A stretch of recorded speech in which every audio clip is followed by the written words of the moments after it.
The webinar will begin shortly. Please remain on the line.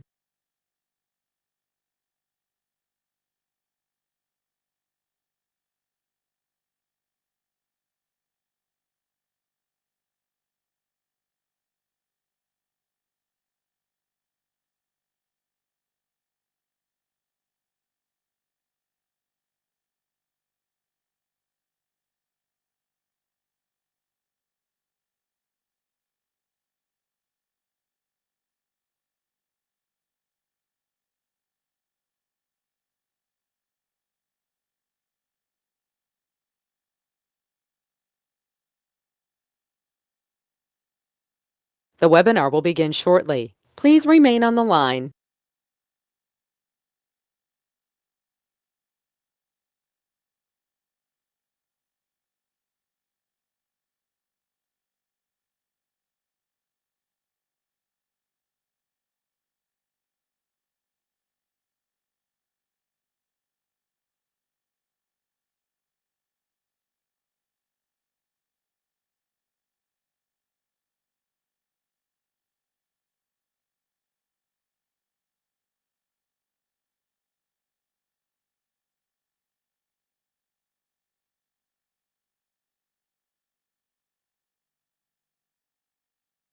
The webinar will begin shortly. Please remain on the line.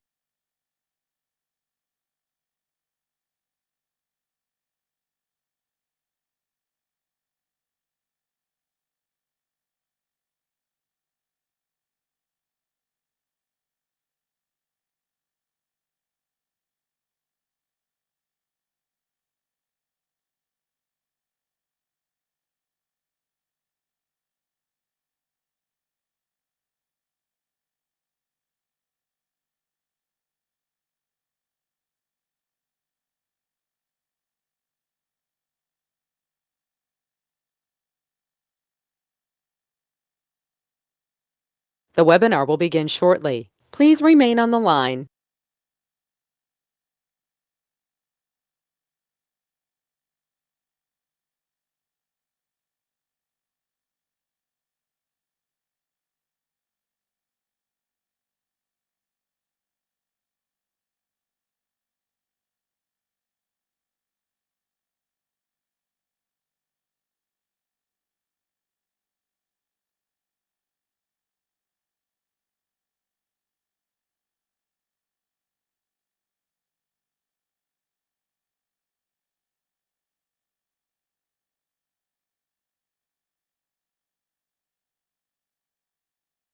The webinar will begin shortly. Please remain on the line.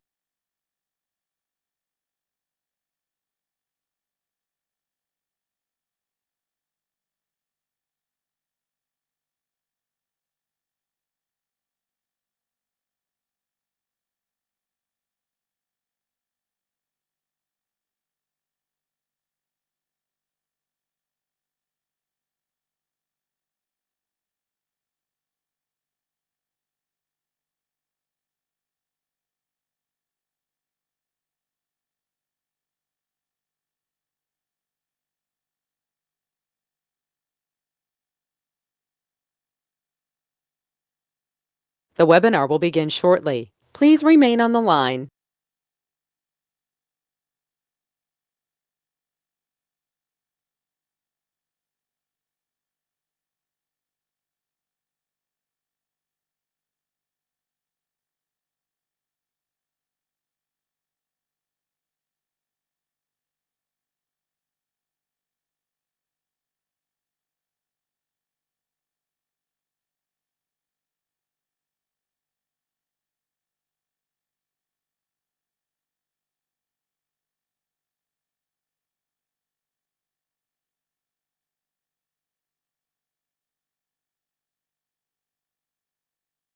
The webinar will begin shortly. Please remain on the line.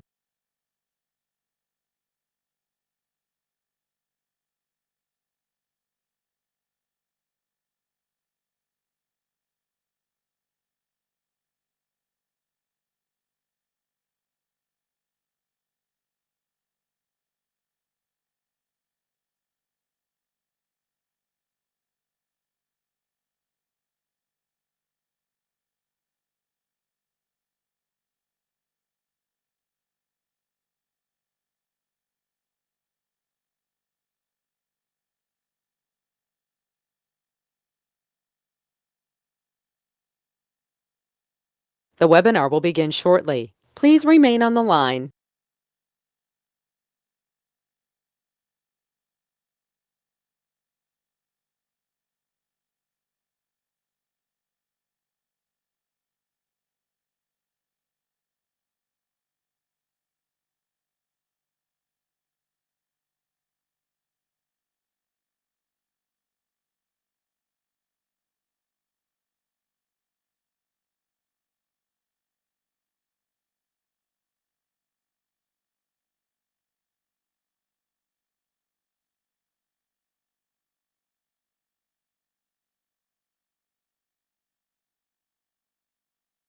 The webinar will begin shortly. Please remain on the line.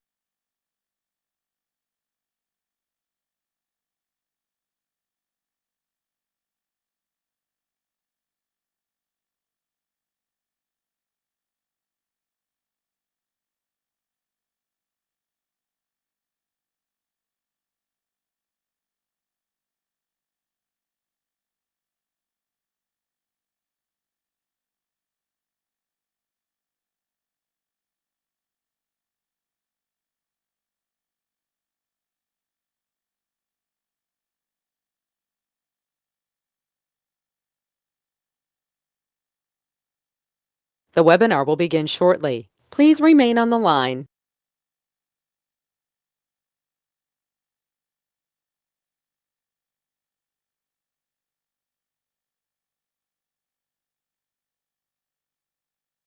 The broadcast is now starting. All attendees are in listen-only mode.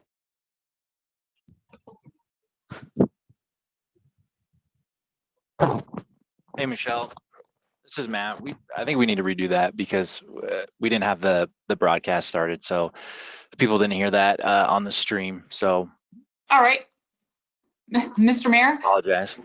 looks like that was just the practice round. If you would, I will call the WIDA roll at this time.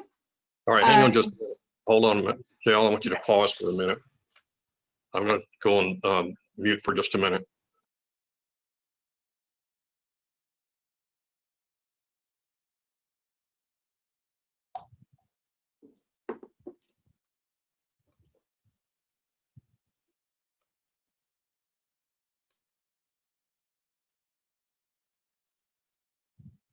Why is Herb calling? Why is Herb calling?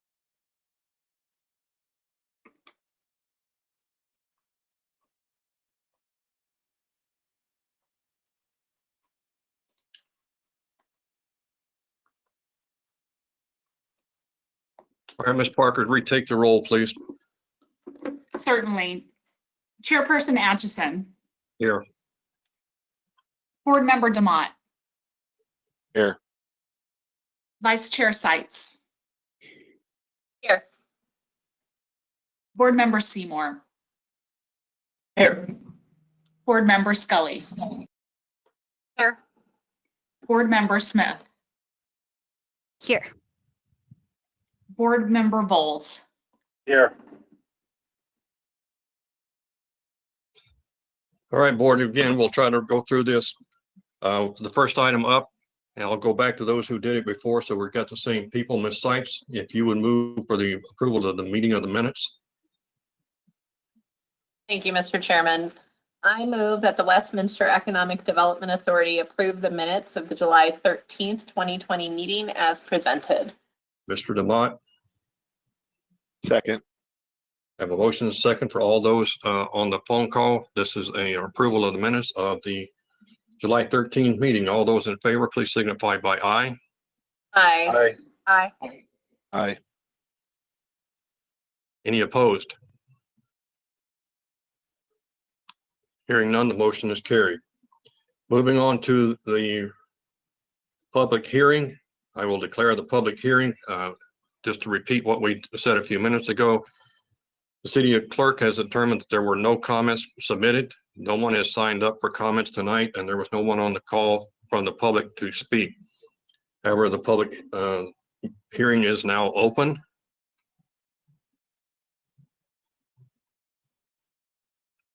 And Ms. Parker, I will confirm again that we have no one wishing to speak tonight. That is correct, Mr. Chairman. We received no advance written comments.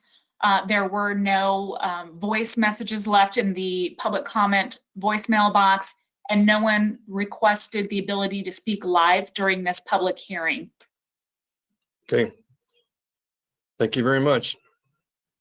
As there were no comments provided earlier by the council, we'll go ahead and close the public hearing. Ms. Scully, I will ask you to read item A2, resolution number 210 again for the record, please. Thank you, Mr. Chairman. I move to adopt resolution number 210, authorizing a supplemental appropriation to the 2020 Westminster Economic Development Authority budget. Ms. Seitz, would you do the second again, please? Second. Okay, I have a motion and a second.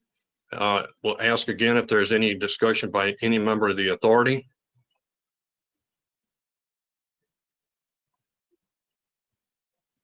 Hearing none, then I would ask you to repeat the roll call if you would, Ms. Parker. Certainly. Chairperson Atchison. Yes. Atchison votes yes. Board Member Demott.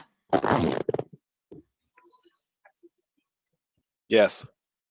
Demott votes yes. Vice Chair Seitz. Yes. Seitz votes yes. Board Member Seymour. Yes. Seymour votes yes. Board Member Scully. Yes. Scully votes yes. Board Member Smith.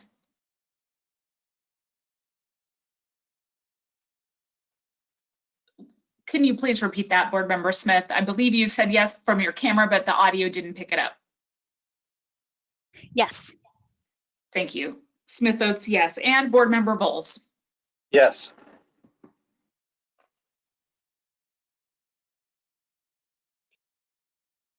Okay, we have a 7-0 vote. That concludes the business of the Westminster Economic Development Authority at this time. Then we will adjourn.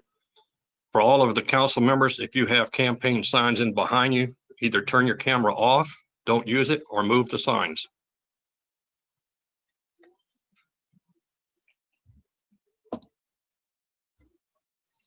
Moving on to the Westminster City Council. I will call the council meeting of July the 27th to order. First item on the agenda will be the acceptance of the minutes of the July 13th meeting.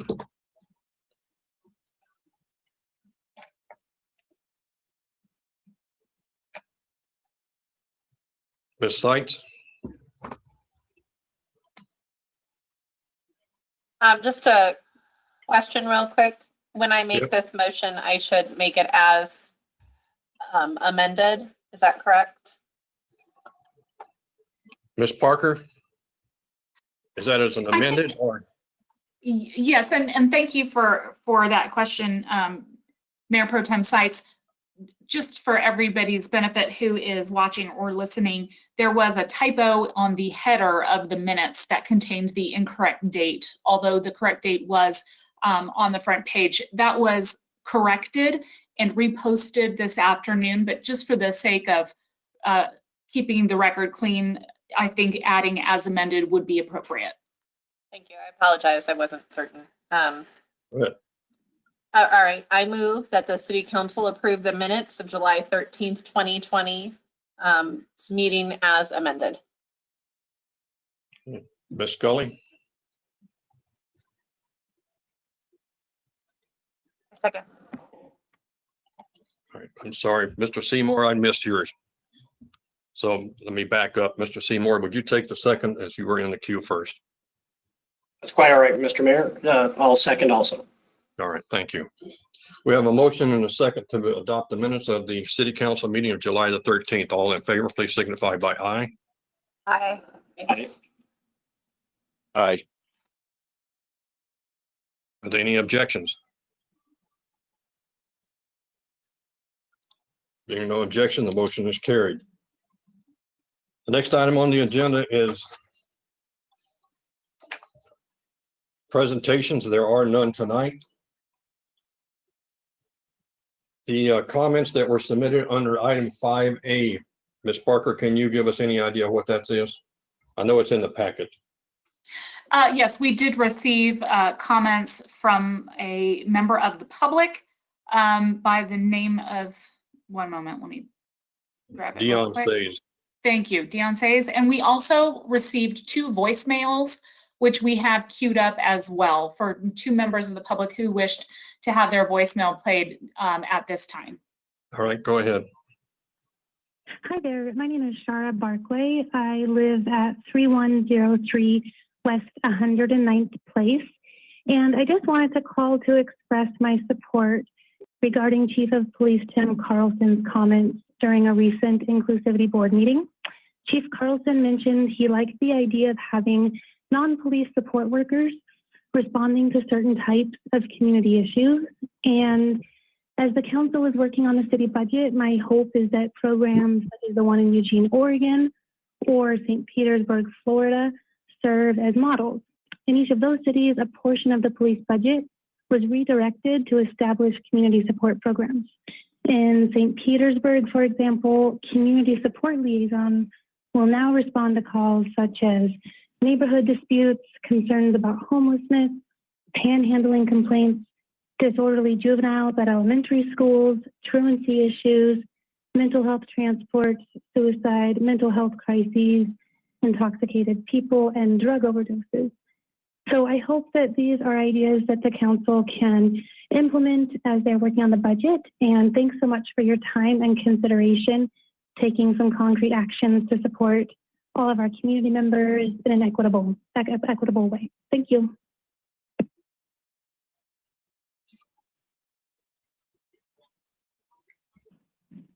Okay, Ms. Parker, will you play the second one? Yes, we're queuing that up right now. Leslie Basham. Good morning, Council. My name is Leslie Basham.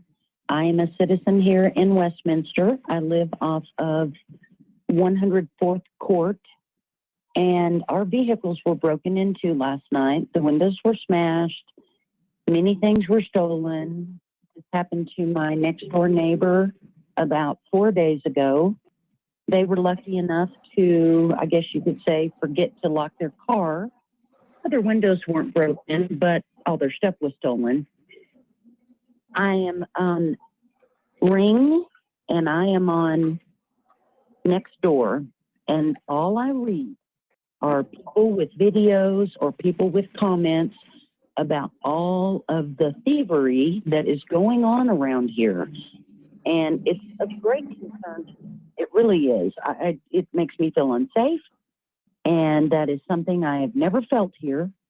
And I don't want to start now. I don't know what the solution is, but these kids or people who are stealing, something needs to be done. If you check these neighborhood profiles, you'll see that this stuff is happening all around us every single day. Anyway, I appreciate y'all taking this and listening to this. And if there's anything, if I can be involved, I'd be happy to. Whatever we can do to make this stop. Thank you very much. Bye-bye.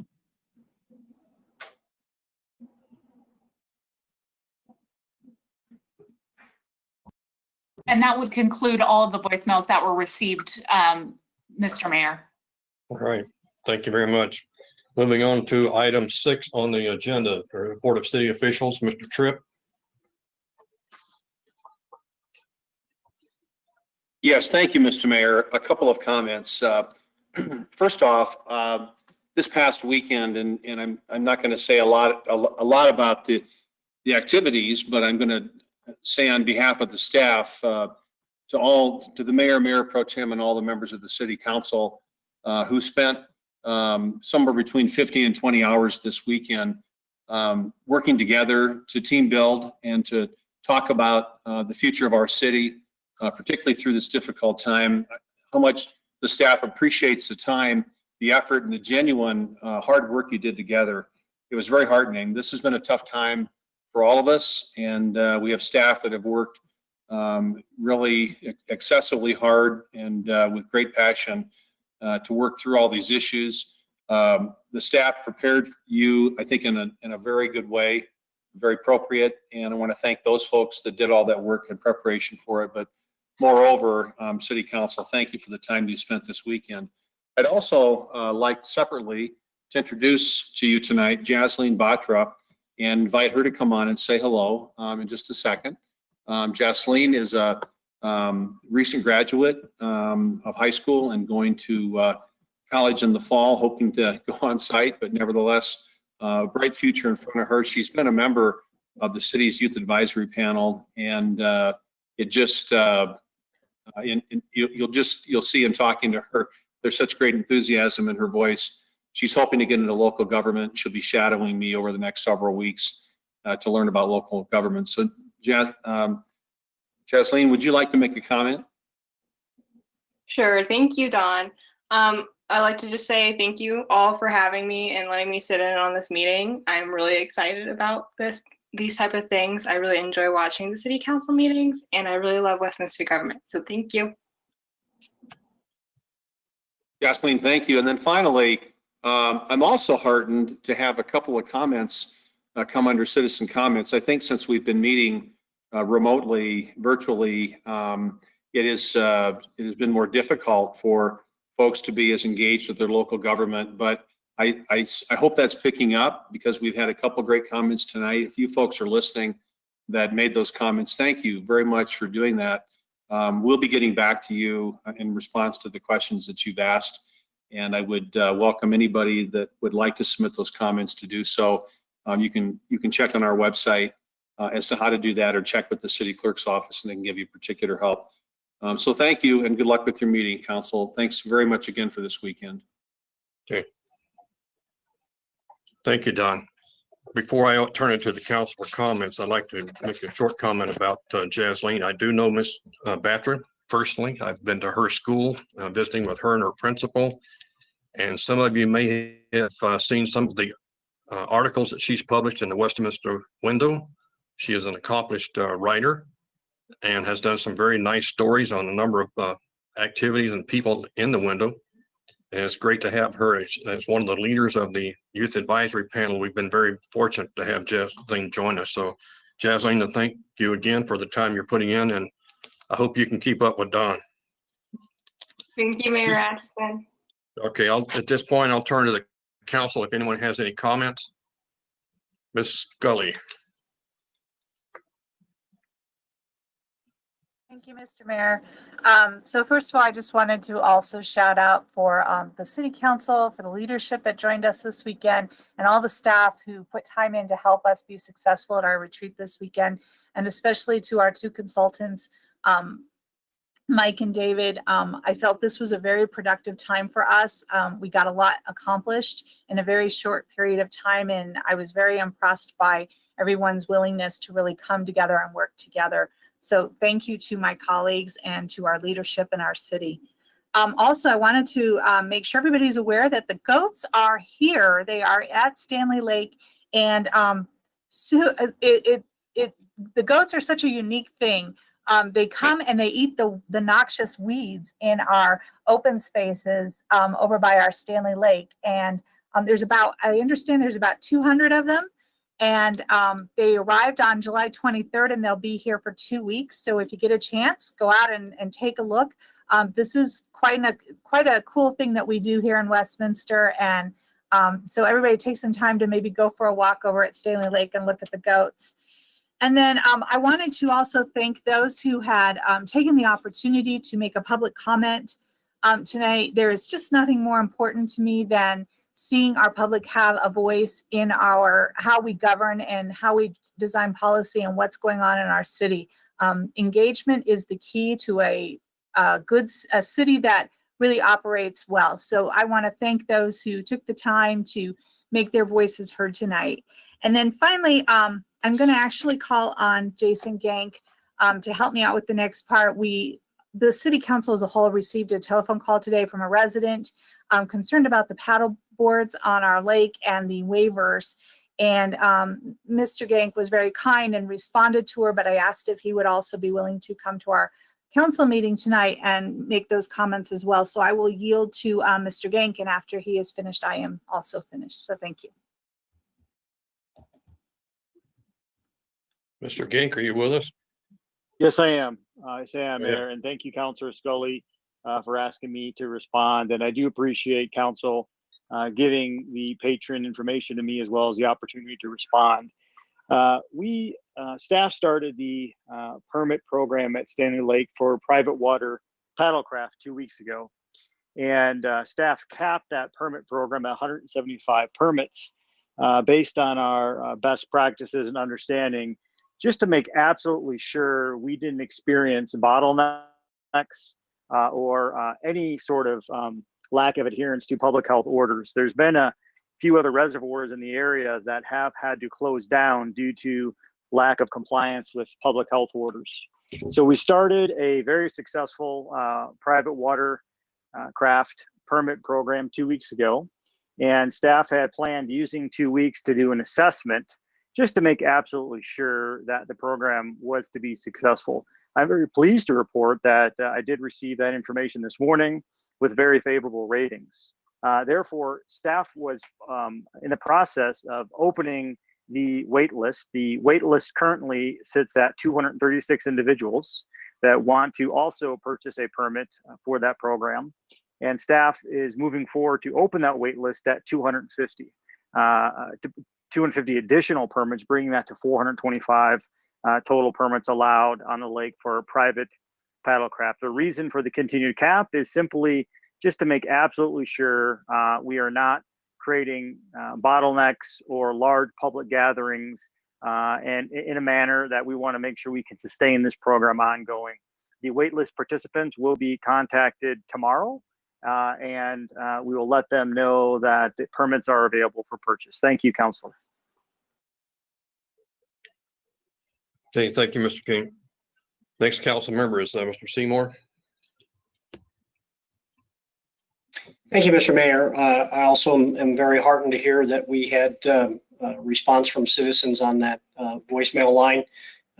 That is a great way to continue to engage with council. So I encourage all members of our community to take advantage of that. I also want to report that this last week, two of the new members that were elevated by council to the Special Permits and Licensing Board participated in a virtual training. Special Permits and Licensing Board is a quasi-judicial board, and so a member of and the liaison to the Special Permits Board from the City Attorney's Office, Ron Arguello, conducted a training along the new members and then plus some of the current members also. So always want to thank our members of boards and commissions. Thank you. Okay, Mr. Vold, you're up next. Thank you, Mr. Mayor. And I also want to thank staff. Our City Hall team did a fantastic job hosting and helping us work together as a team on City Council to do really a fantastic City Council retreat. I thank my colleagues. We all had a really good time, shared a lot of laughs. It's unfortunate we couldn't all meet together, it had to be virtual. However, I still think we were very productive and got a lot done. So I want to thank our staff and our team at City Hall, particularly Cody Erb, who did a lot of work putting together our packets that we used throughout the weekend. So it was all day Saturday, all day Sunday. A lot of work went into it, and I feel really good about it. So I hope my colleagues do as well, and I want to thank staff. And then I just have one additional question, I suppose, more than a comment. And this is probably, I'm not sure, Don, who this needs to go to. I've gotten a few requests or questions about our sign code and the updating of the sign code. And I know I don't want to throw you a curveball, but I do want to get some answers. Where are we in that process, and how quickly will we see something? And I have a church in my neighborhood or close to my neighborhood that wants to put a sign up, and I've gotten a number of their members contacting me. So I really just need to get an answer back to them. What's our status of our new sign code? Thank you. And then after that, that's all I have. Thanks. Mr. Tripp.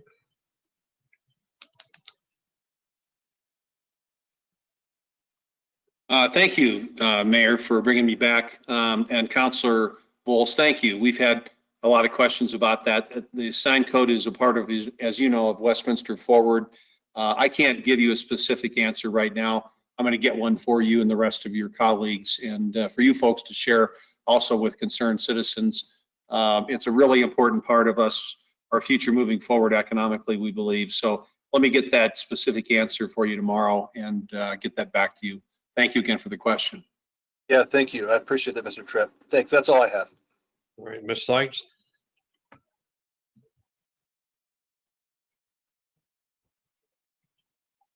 Thank you, Mr. Mayor. First, I'll give a brief update on the NADA meeting that I attended last Thursday.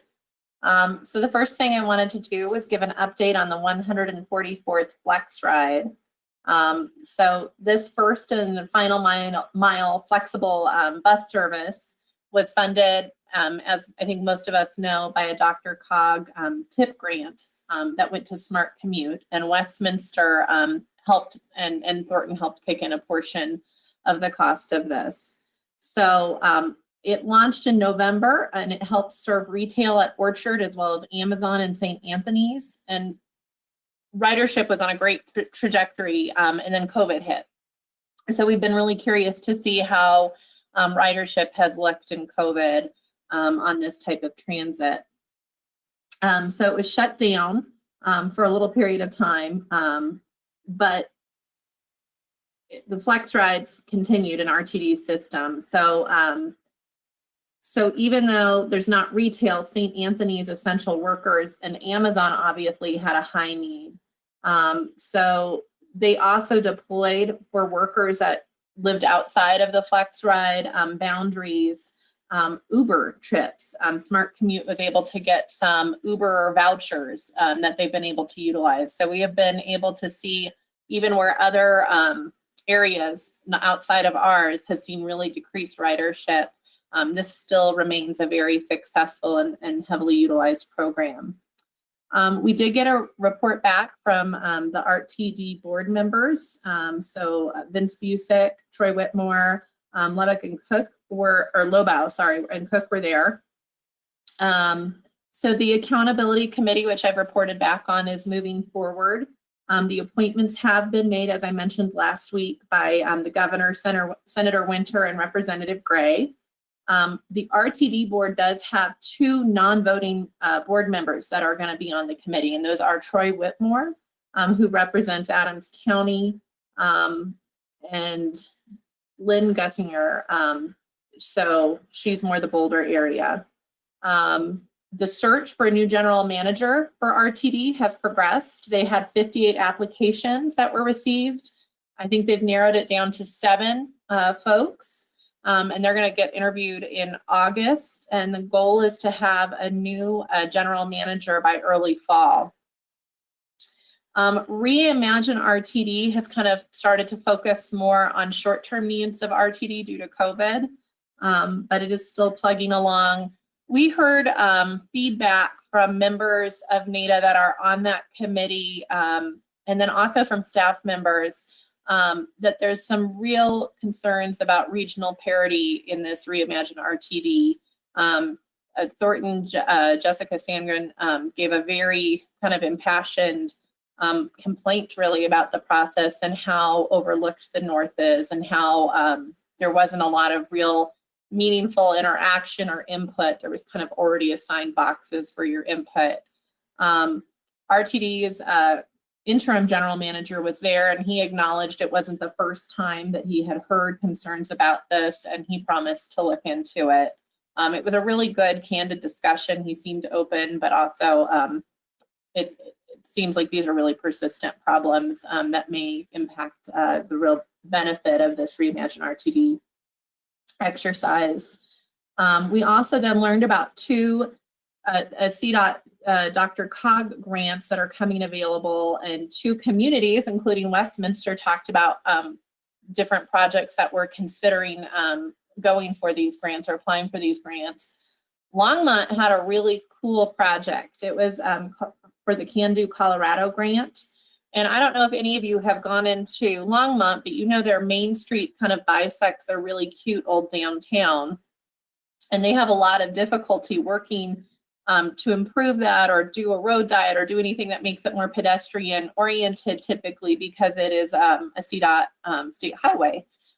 But they were able kind of with this grant to get approval from CDOT, and RTD moved their bus stops, and they've put some barriers out and allowed the restaurants to bring their tables kind of out and really make an expanded outdoor seating area. So it looks almost like a Parisian street. It looks really beautiful. And then they had a lot of artists that they worked to paint those concrete barriers. So it looked really, really neat. It was a neat way to see kind of transportation and economic stabilization for those COVID impacted businesses. And so they are going to be sure to capture a lot of metrics to see if this is replicatable. How did it help the business community? Did it help engage residents to come out and utilize that downtown? Then Westminster did a presentation on Safer Main Streets project that I guess is being considered, which it would add a sidewalk and a safe bus waiting area on the east side of Sheridan across from City Parks Rec Center, which I think is great. It's important to have easy access if a bus stops you, drops you off, you want to be able to walk safely to get to your final destination. So that was a very long-winded, but it was a great NADA meeting, and I wanted to make sure you were all aware of the information because it impacts our community. And now I want to go into my council comments. We did, as everyone has mentioned, had a really interesting strategic planning session. Obviously, it would have been ideal to have all of us in the same room, and I was not sure how it was going to work on a Zoom call. But I have to tell you, between the facilitators and city staff who organized it, we really were able to stay engaged for just under 16 hours of Zoom calls. During the strategic plan, we learned a lot about each other. I think it's not surprising that a lot of us have different personalities, but there is also a lot more overlap than we thought and more similarities. We were able to recraft our vision statement. And I really was impressed with the level of alignment that we had as a city council.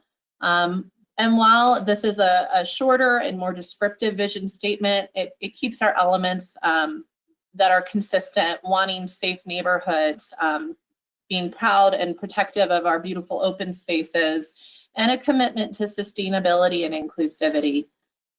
So I'm happy with where that ended up.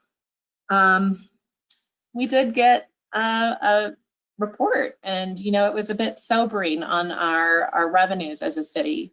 COVID has had a significant impact, and this council is going to have to come together to make some really hard choices. And what I heard from my colleagues is that we are committed, we're disciplined, and we're going to put the community first and do what we can to continue to provide a high quality of life in a fiscally responsible way during these kind of unprecedented times.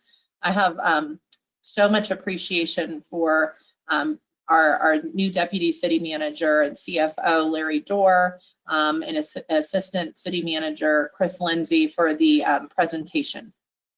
It was a lot of information to digest, but it was important for us to go into the next few weeks with open eyes.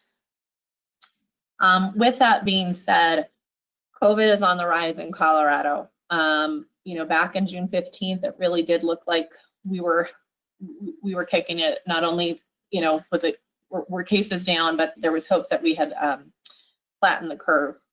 But it has been bouncing back up. And so I want to, as a plea, to help our business community, to help our neighbors, please use the only tools we have, which is to appropriately social distance, to wear your masks when out in public, and to wash your hands.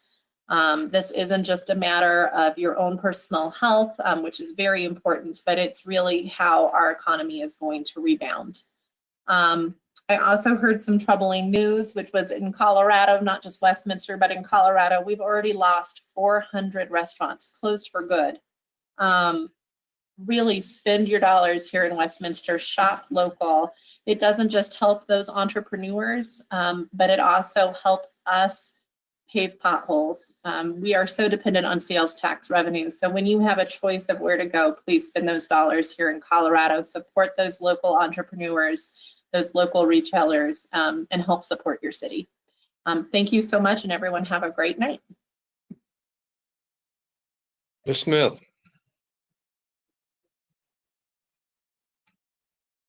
Thank you, Mr. Mayor. And thank you, Mayor, for calling me personally to call out the campaign signs that were behind me. As we were not meeting in person as a council, I'm unfortunately able to meet at my house as I have family in town, and my home is really small. It's a little small townhome and not equipped for space. So there would be a breach of confidentiality when we go into an exec session, and I didn't want that. I would never ask anyone to change their home that I'm welcome in, and hence why you saw some signs behind me. But proper distancing and protocols are in place. So just assure everyone that that's good to go. But back to city business. A couple weeks ago, I was able to check out Station 4 Firehouse and get into a deeper perspective on what we do to keep our city safe. Again, all social distancing and proper health protocols were in place, wearing masks were adhered to, and I have to say that we have a phenomenal group of people that we work with in our city, keeping us safe. And just along my colleagues, this past weekend, we've got a good start on the work that we need to accomplish. And reflecting on the last 16 hours, I think there's more to be done. I haven't felt like we've got into a deeper dive as far as how much we have to go, and much to Mayor Pro Tem's comments on a grim budget and things that we really have to take a harder look at. I feel like we have a lot of hard discussions that need to come before us. And so I'm really looking forward to more of those discussions with my colleagues and staff. And then this week, I'm also looking forward to attending roll calls with our police officers and just hearing from them and being involved to say thank you. Thank you for all the hard work that they've been putting in, and we truly support you. And that's it. Thank you. Mr. Demott. Thank you, Mr. Atchison. I just want to take a couple seconds to talk about a couple things. First off, I'd like to put a special thanks out to the men and women in law enforcement. There's a lot of interesting things going on in the country right now, and I think that they need our support more now than ever. We spent a lot of time this weekend at our strategic planning looking at what things are important to residents and looking over the survey. I can tell you, just like every other citizen survey I've seen, safe is one of the #1 things that's always on that list. And that starts with the police department, fire department, clean water, our streets. So I know that the residents of the city of Westminster very much appreciate the men and women of law enforcement and the fire department. So big kudos to them. There were a lot of hard discussions had this weekend as far as some ideas about how we could regain revenue that's lost. I encourage you, you can go to the city's YouTube channel. I'll share the links as well. You can go hear a lot of the different comments and ideas. Our whole meetings, if you have 16 hours to spare, it was a long weekend, but you can also fast forward through and pick out the parts that you want to see. So great opportunity for you to get to hear that. I think that's probably the first time that that's ever been recorded in that manner because of the way some members had to work remotely for the strategic planning. One of the things that I'm hoping is that at one point soon, we can get back to city council at City Hall like some people are able to do and some of us aren't. I've been in my garage here for the last 3 or 4 months doing these council meetings. So there's a lot of interesting things such as campaign signs in my garage. So is what it is, such as COVID 2020. I encourage you again, go listen to that strategic plan. I'd love your feedback on the things that are being proposed. Ultimately, you know, it affects the residents, and that's what we're here for, is to make sure that we continue to provide a good quality of life and fantastic services that you're used to from the city of Westminster. Thanks, Council, for your comments. We'll move on to the next item, and I'm going back in the queue, kind of catch up with those who had requested to make motions. I have Rich Seymour asking to make the next motion, which would be the consent agenda, and Catherine Scully would be on the second. So, Mr. Seymour, if you would, please. Thank you, Mr. Mayor. I move that City Council approve them. I move the City Council adopt the consent agenda items 8A through 8D. Ms. Scully? I second. Okay. Before we take a vote, is there any member of the council who wishes to have any item on the consent agenda removed for separate consideration?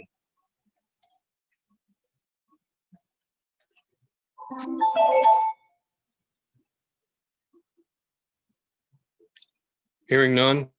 Ms. Parker, this is a roll call vote for the consent agenda, please. Certainly. Mayor Atchison. Yes. Atchison votes yes. Counselor Demott. Yes. Demott votes yes. Mayor Pro Tem Sites. Yes. Sites votes yes. Counselor Seymour. Yes. Seymour votes yes. Counselor Scully. Yes. Scully votes yes. Counselor Smith. Yes. Smith votes yes. And Counselor Bowles. Yes. Bowles votes yes. Thank you, Council. The motion for the approval of the consent agenda passes on a 7-0 vote. Next item on the agenda is item 9A. This is a resolution for appointment to a member of the Historic Landmark Board to fill a vacancy. And Ms. Scully, I think I have you. Thank you, Mr. Mayor. Right, okay. I move to adopt resolution number 24, promoting an alternate member to an unexpired term on the Historic Landmark Board to fill a vacancy. Ms. Smith, Second. I have a motion and a second for item 9A, resolution number 24. Is there any discussion by council? Ms. Scully, go ahead.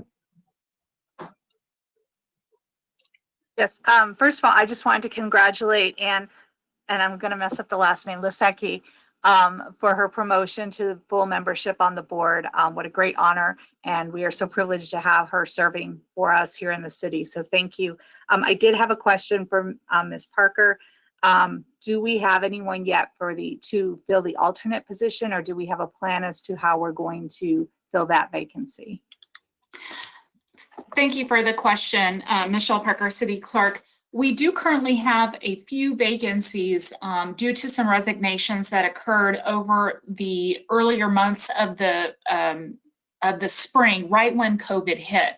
The tack that we took with filling those vacancies were that we were going to, per our usual protocol, promote any alternate members to immediately fill the full membership holes, and then fill the vacancies for alternate members at a later time. As we are literally running right up to the recruitment cycle that will begin right around Labor Day, the plan at this point is to fill those during our regular recruitment cycle and then restore the full membership to all boards, including alternates at that time. Thank you. Mr. Voles? Thank you, Mr. Mayor. I also want to join Councilor Scully in congratulating and thanking Anna Lesky for being willing to serve on our Historic Landmark Board. It's a time commitment, and our residents who do this are the real heart of our city operations. So I really appreciate when they step up and they volunteer their time and work hard, and it really helps the city move forward. So thank you very much, Ms. Lesky. Any other comments by council?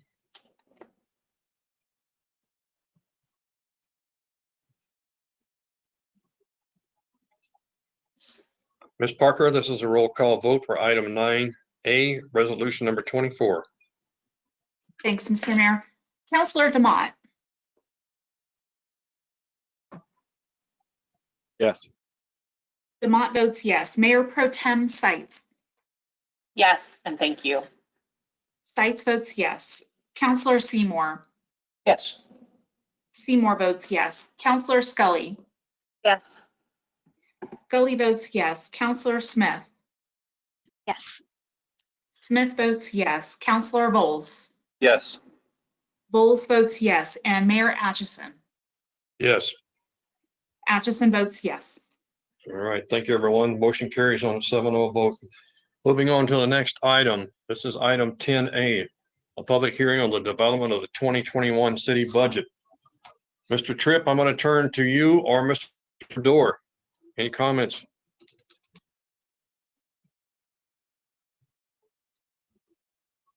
Mayor Atchison.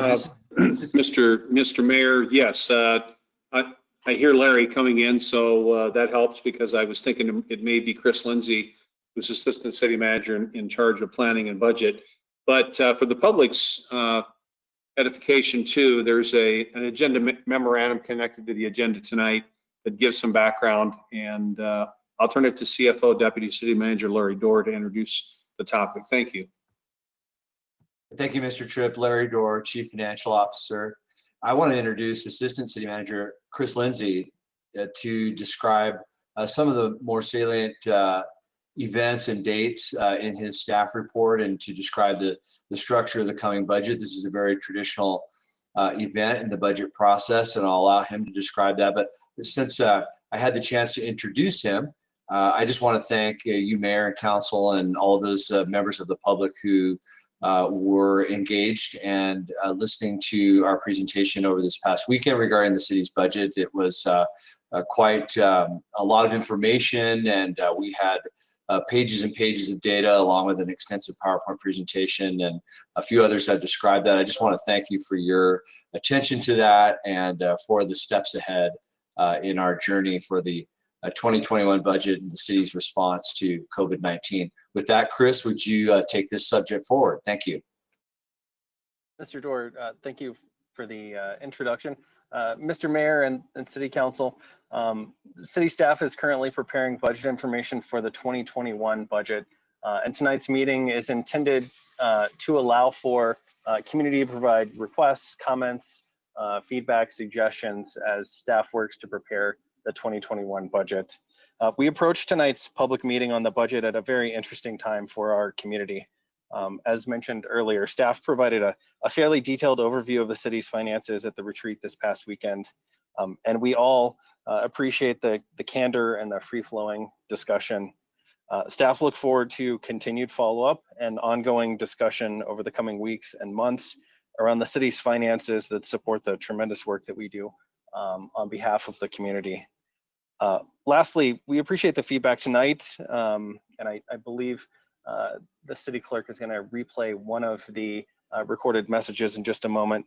We also appreciate the feedback the city has been receiving online. We noted in the agenda memorandum that additional community engagement has been taking place through an online platform that some of our innovation staff have shared with us, the Westy Rise Budget 2021 input program through the Idea Scale platform. We appreciate the input that's been happening there, and we will return to council and the public with more on the feedback we've received. And with that, I would open it up to Ms. Parker, the recorded message, if you would. Certainly, Mr. Lindsay. Just to reiterate, Mr. Mayor, we will replay one of the messages that was left in the voicemail box. It appears that the bulk of those comments were regarding the 2021 budget. And so we will play that again for you at this time, just for clarity of the record regarding this public meeting on the development of the budget. Matt, if you could. All right, thank you. Hi there, my name is Shara Barclay. I live at 3103 West 109th Place. And I just wanted to call to express my support regarding Chief of Police Tim Carlson's comments during a recent Inclusivity Board meeting. Chief Carlson mentioned he liked the idea of having non-police support workers responding to certain types of community issues. And as the council is working on the city budget, my hope is that programs such as the one in Eugene, Oregon, or St. Petersburg, Florida, serve as models. In each of those cities, a portion of the police budget was redirected to establish community support programs. In St. Petersburg, for example, community support liaisons will now respond to calls such as neighborhood disputes, concerns about homelessness, panhandling complaints, disorderly juveniles at elementary schools, truancy issues, mental health transports, suicide, mental health crises, intoxicated people, and drug overdoses. So I hope that these are ideas that the council can implement as they're working on the budget. And thanks so much for your time and consideration, taking some concrete actions to support all of our community members in an equitable way. Thank you.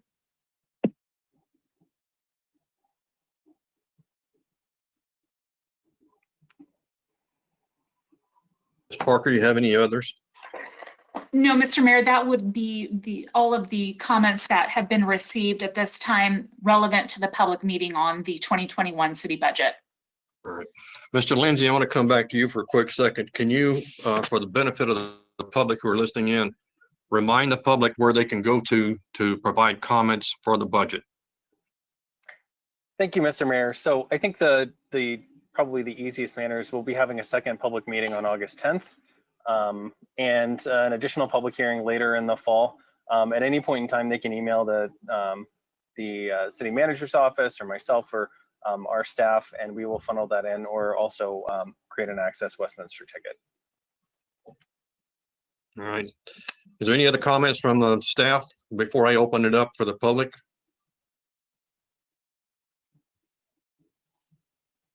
All right, seeing none, for the record, I will at this time open up the meeting to the public and make note that we have played one recording that we had received earlier requesting budget input.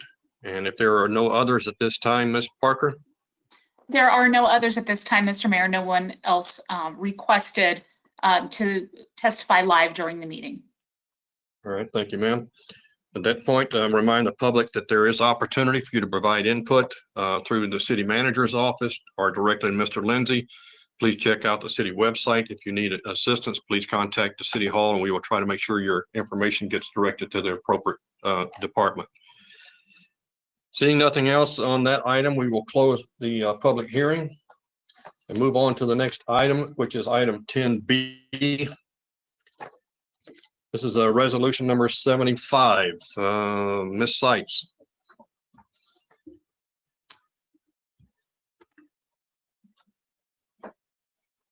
All right.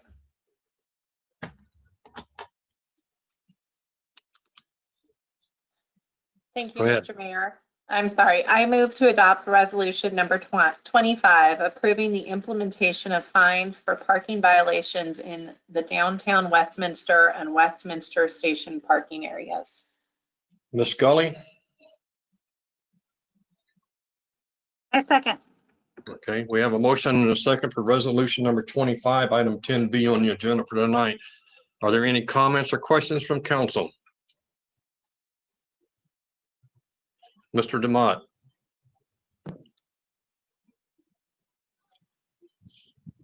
Yes, thank you. Looking over this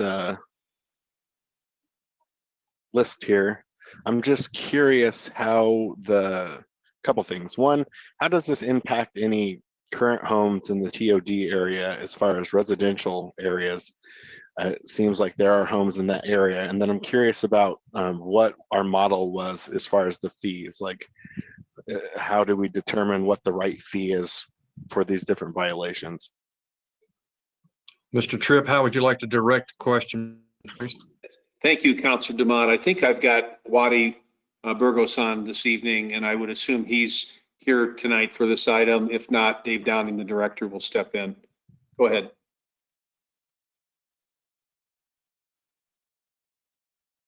Thank you, Mr. Tripp. This is Wadi Burgos, Parking and Transportation Management Coordinator for the city. Mr.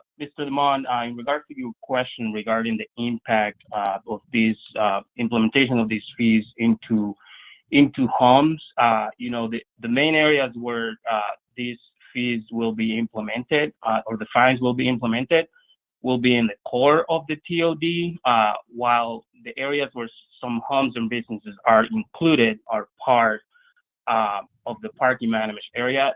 It just gives us the ability to establish or expand the parking zones if needed.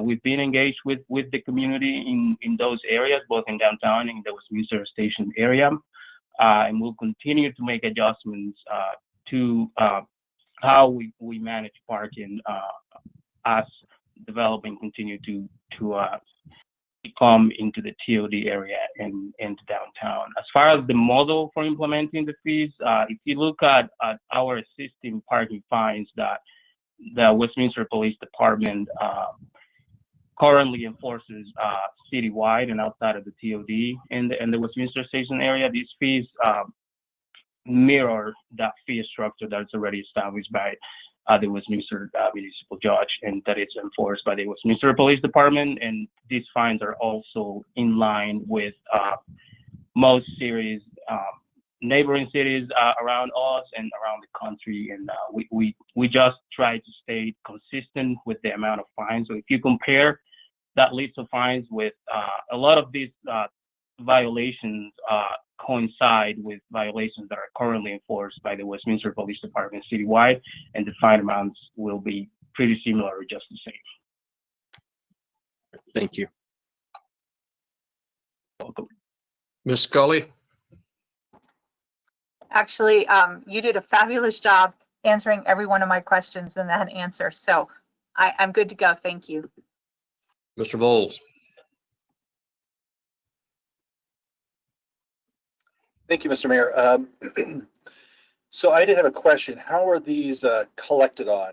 What's the procedure if I saw that it's the range of fees are $30 to $130, and then we add $10 after 21 days of non-payment, and then it goes another 20 if it's 42. What if someone ignores all of those late fees and just continues to not pay the ticket or the fine? Where do we take it next, and how do we collect on that? Thank you. Thank you. This is Wadi Burgos again. This process mirrored our administrative hearing process that we have in place for other city code violations that our code enforcement team utilizes.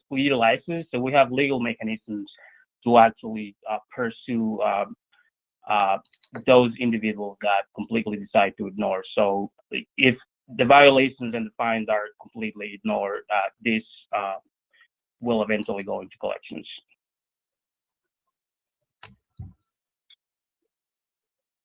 Thank you for that answer. Do we use the same, is it a different operation for collections for these type of fines, or is it just pretty general throughout the city for these fines and other fines as well? It is a different mechanism that we will utilize a partner that we're working with that will follow that process all the way through from the moment that citation is issued. You know, there is pictures attached to it, and then there is that administrative hearing process, and the same provider follows that ticket all the way from the moment that it's issued until it gets to collection, and we issue letters, and our staff will have access to all that process and can step in throughout every single step. Okay, all right. Thank you very much. I appreciate that. Any other questions, council?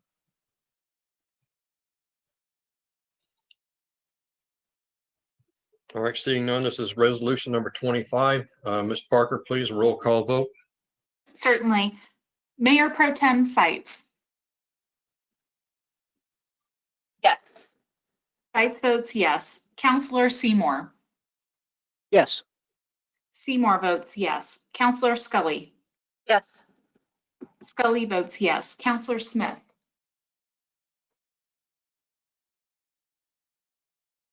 Yes. Smith votes yes. Councilor Bowles. Yes. Bowles votes yes. Mayor Atchison. Yes. Atchison votes yes. And Councilor DeMott. Yes.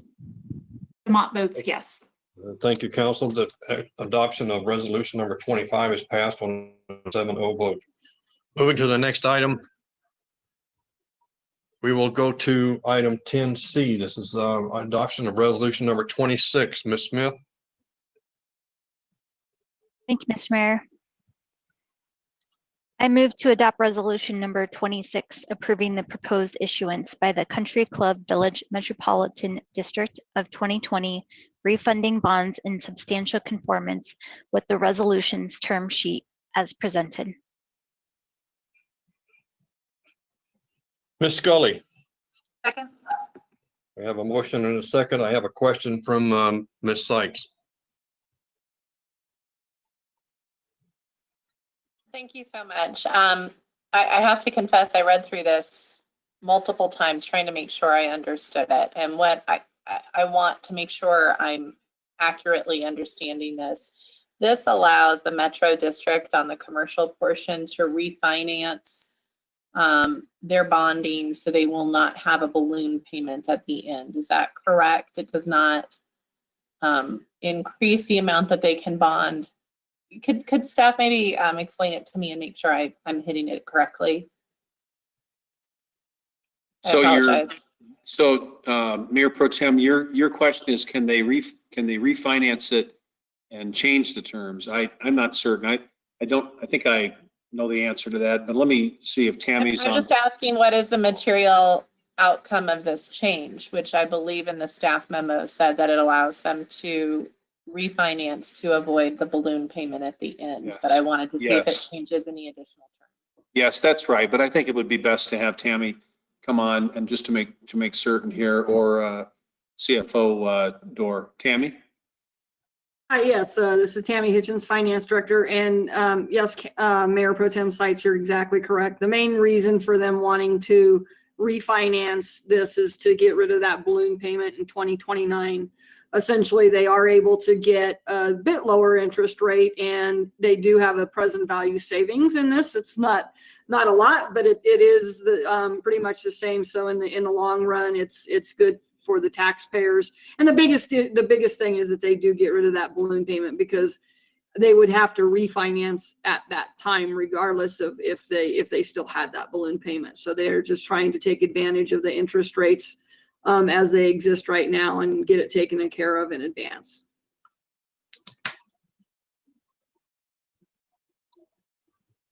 Thank you so much. I appreciate it. I just wanted to make sure my understanding was accurate and that we were not allowing an additional burden to be put on the I guess the tenants or the owners.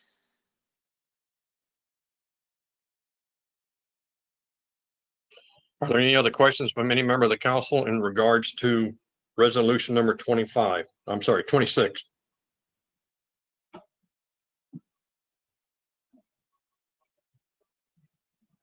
All right, seeing none, Ms. Parker, this is a roll call vote for item 10C on the agenda, resolution number 26.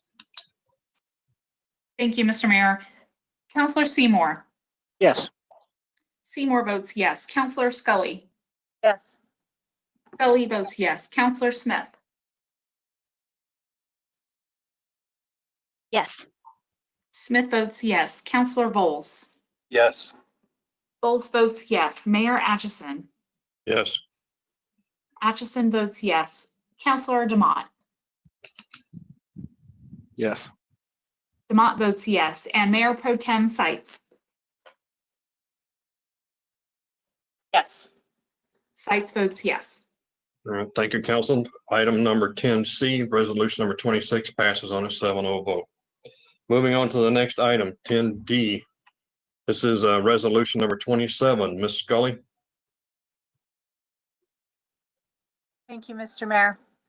I move to adopt resolution number 27, approving an intergovernmental agreement between the city and Maker Housing Partners in substantially the same form as presented regarding the Westy Rise Above Housing Assistance Grant Program developed in response to the economic impacts associated with COVID-19.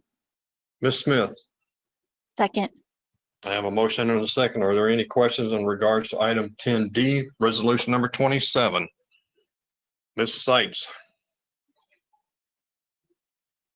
Not a question, Mr. Mayor, but a sincere thank you to staff for looking for a way to use our CARES dollars that stabilizes income for our landlords and stabilizes housing for our residents. We all know that there has been really extreme need due to COVID-19. Lots of people unemployed, lots of people struggling financially, and this is a great program. So thank you for really listening to council's direction there and coming up with a fiscally responsible way to support those impacted by COVID-19 in a negative way. Ms. Scully? Thank you, Mr. Mayor. I too would like to thank everyone who helped with this particular resolution. I think this is a great way to use our CARES dollars and to benefit our residents here in Westminster. I do have a question. We have several people in our city who may be applying for this who are not necessarily citizens of the United States or may even be undocumented, but still are suffering from being able to make their rent or their mortgage payments. Will this be extended so that they can also use this? will we be checking citizenship, or is this just, I can't make my rent, so I will need assistance and I can apply for this grant? Mr. Tripp, who would you like to address that to? Thank you, Councilor Scully. Economic Policy and Development Manager Jenny Grafton is in charge of this and I think is on the call tonight. Thank you. Yes, I am. Thank you for the question, Councilor Scully. So to respond to that, the most efficient way is really there is quite a bit of this process where the applicants are self-attesting in terms of their income and the impact from COVID-19. All that we require is proof of Westminster residency. So not citizenship status. That is not part of the materials they would submit. How do we verify their residency? Similar to would any other sort of program that's available to Westminster residents. So it could be utility bill, checking account, demonstrating their address, something of that nature. Okay, so it does not have to be like a driver's license? Does not have to be a driver's license. Thank you so much, and thank you for your fine work on this. Thank you. Ms. Smith, you have a question. Yes, Mr. Mayor. So when we were going through this in a study session, I believe, I don't know who asked it, but I think a question came up with Jeffco, would Jeffco residents be incorporated into this? And did I misunderstand that wasn't, I thought it was the case, but in the study session, or excuse me, in the report, it doesn't, it says it's just Adams County. Can you please clarify? Certainly, I can answer that one as well, Councilor Smith. So you're correct. When we previously discussed this in a study session, at that point in time, Maker Housing Partners was prepared to administer the program for Westminster residents citywide. Since that time, we've had conversation with both Maker and the Jefferson County Housing Authority, who is currently rebranding to Foothills Regional Housing. They are actually now equipped to administer the program for Westminster residents on the Jefferson County side. I will be bringing forward to council in probably 2 weeks, parallel sort of IGA, same terms for the program, but that will be for the Jefferson County side. So for a resident, there will be no difference in appearance of the program. Okay, thank you very much. That wasn't clear, and I just wanted to make sure I didn't miss anything. So thank you very much. Thank you. Other questions or comments from council on this item, resolution number 27?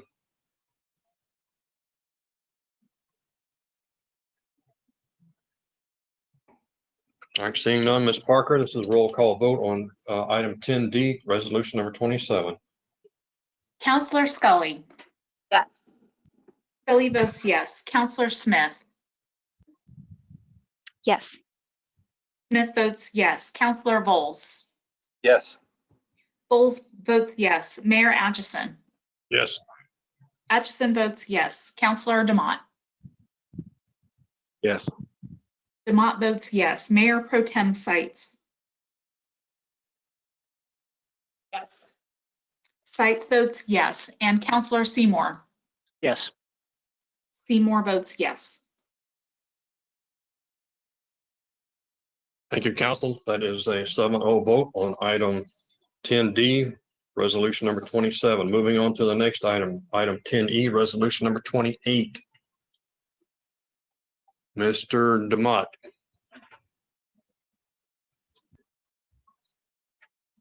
Thank you. I move to adopt resolution 28, directing staff to draft a November 2021 ballot question to establish a commission to explore future city charter amendments, creating wards for election of Westminster city councilors. Ms. Smith. Hang on a minute. Hold on. Let me make sure I got them. Sorry, that's Ms. Sites. Second. Okay, I have a motion and a second. Ms. Smith, do you have comments? I know two of you came in very close to each other on the second.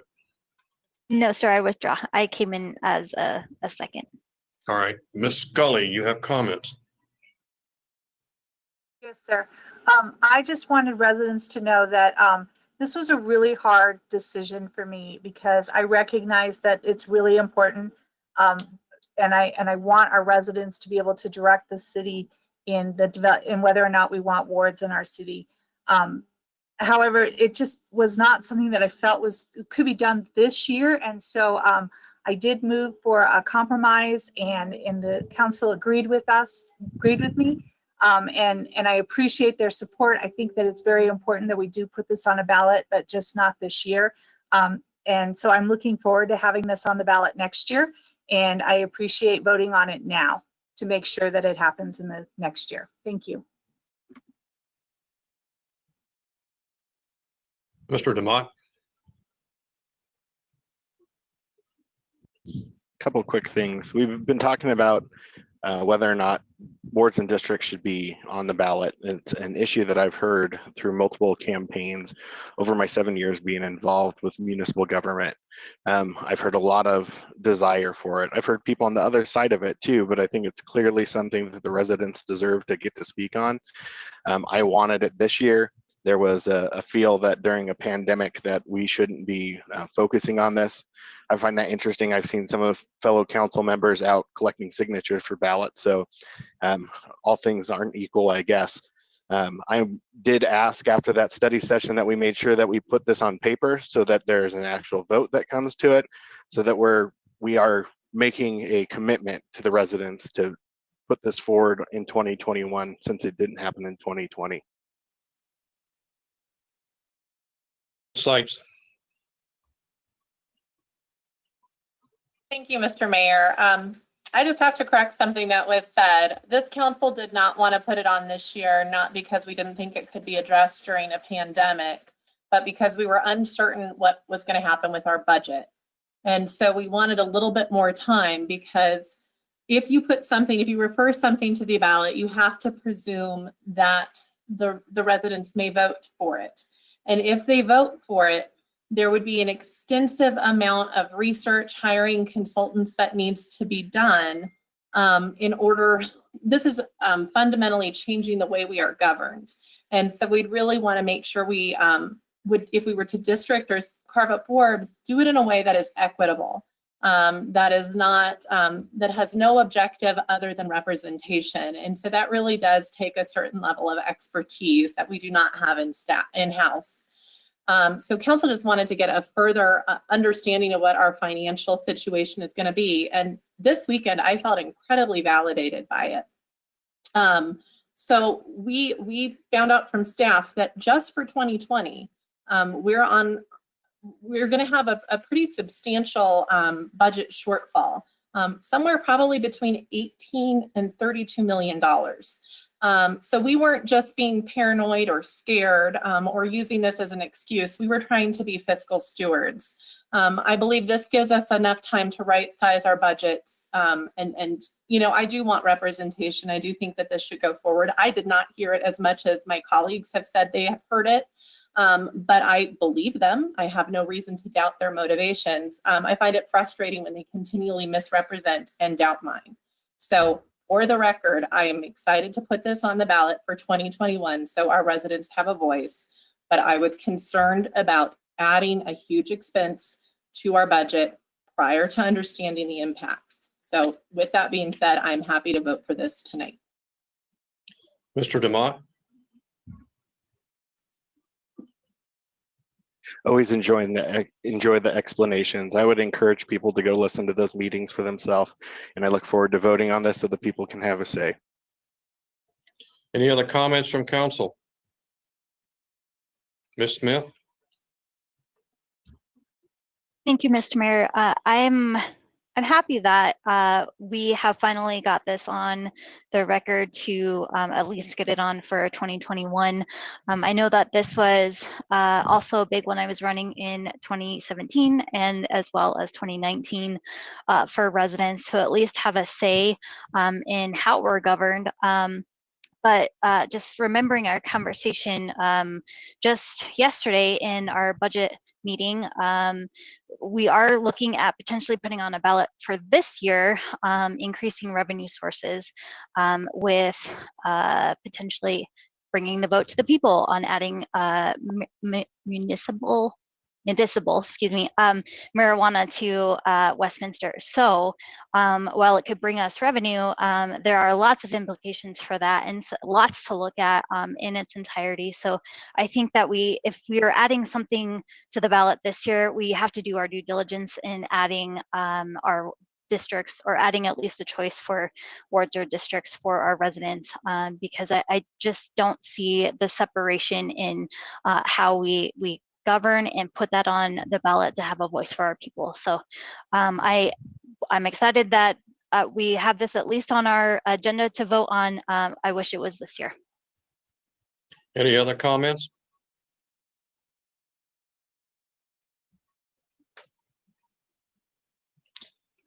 Ms. Parker, we have resolution number 28, item 10E.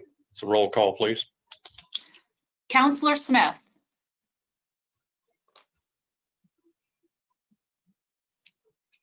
yes. Smith votes yes. Counselor Bowles, Yes. Bowles votes yes. Mayor Atchison, Yes. Atchison votes yes. Counselor DeMott,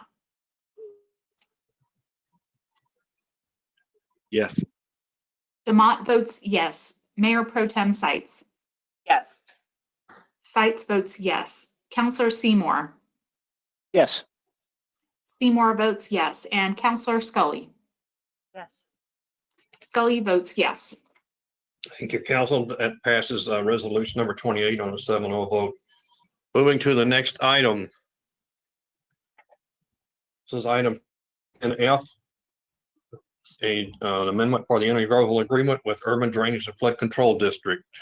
Mr. Seymour. Thank you, Mr. Mayor. I move to authorize the city manager to sign the Fourth Amendment to the intergovernmental agreement with the Urban Drainage and Flood Control District, doing business as Mile High Flood District, for an additional contribution of $400,000 for the final design and construction of the Big Dry Creek Drainage Project. Ms. Smith. Second.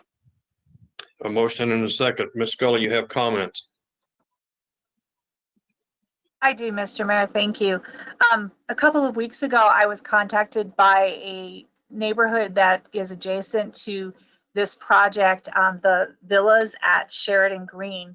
And some of the neighbors wanted to have a conversation with me and some of the city staff. And Andrew Bliss and Kent Brugler were able to join me in that meeting and did a fabulous job of explaining to the residents the importance of this project, what it was going to do, how it might or might not disturb their lives, and how long it would take and what kind of signage would be out there. And I was just terribly impressed with both these gentlemen, their willingness to be in front of our residents, to be explaining what was happening to our residents' lives in this area, and willing to address questions, and always willing to have these people come back and continue to ask questions if they thought about it. So thank you to Andrew Bliss and Kent Brugler.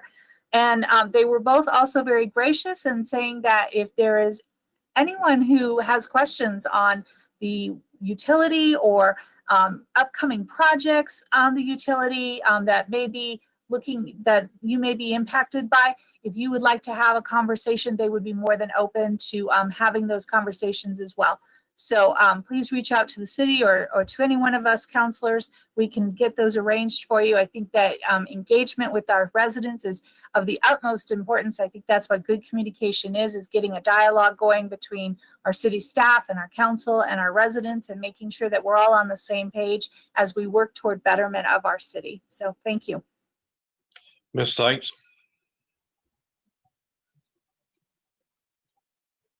So I agree with the comments of Councilor Scully, but I wanted to really highlight for anyone that's listening in right now how impressive this is. Our staff here at Westminster have partnered with other governmental agencies to really lower costs, be more efficient on this project. And so this is an example where I think Westminster takes an extra step because they are such strong stewards of the taxpayers' dollars.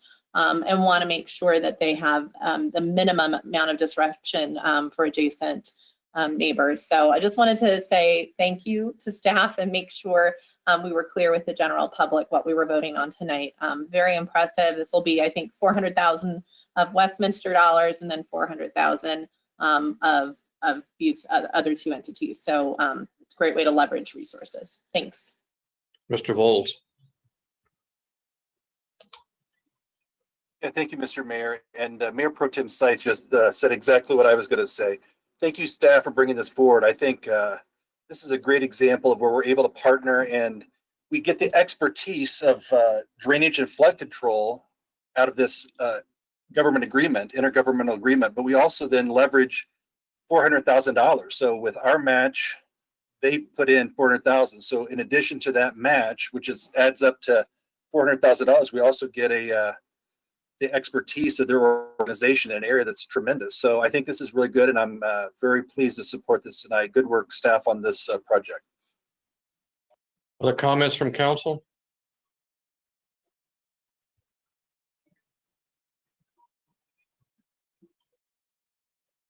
Seeing no other comments, Ms. Parker, this is item 10F. Roll call vote, please. Certainly. Counselor Bowles,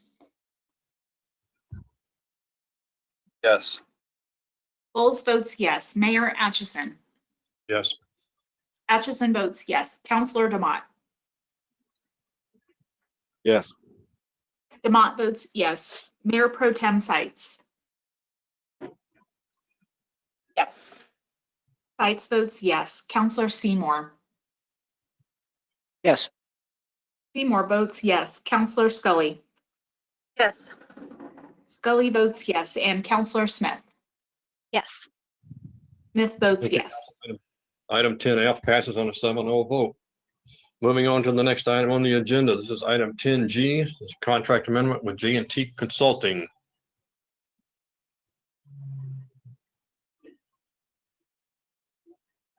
Mr. Seymour. Thank you, Mr. Mayor.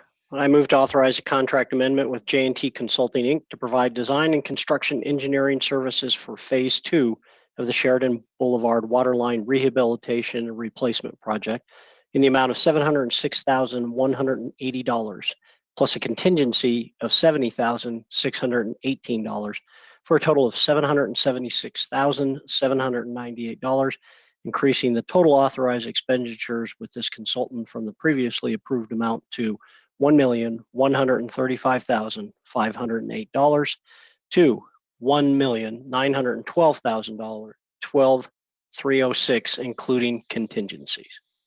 Ms. Sykes, Second. I have a motion and a second. Is there any discussion by council in regards to this item? Yes, if I can do it here. Mr. Yes. Bolt, go ahead. Okay, thanks.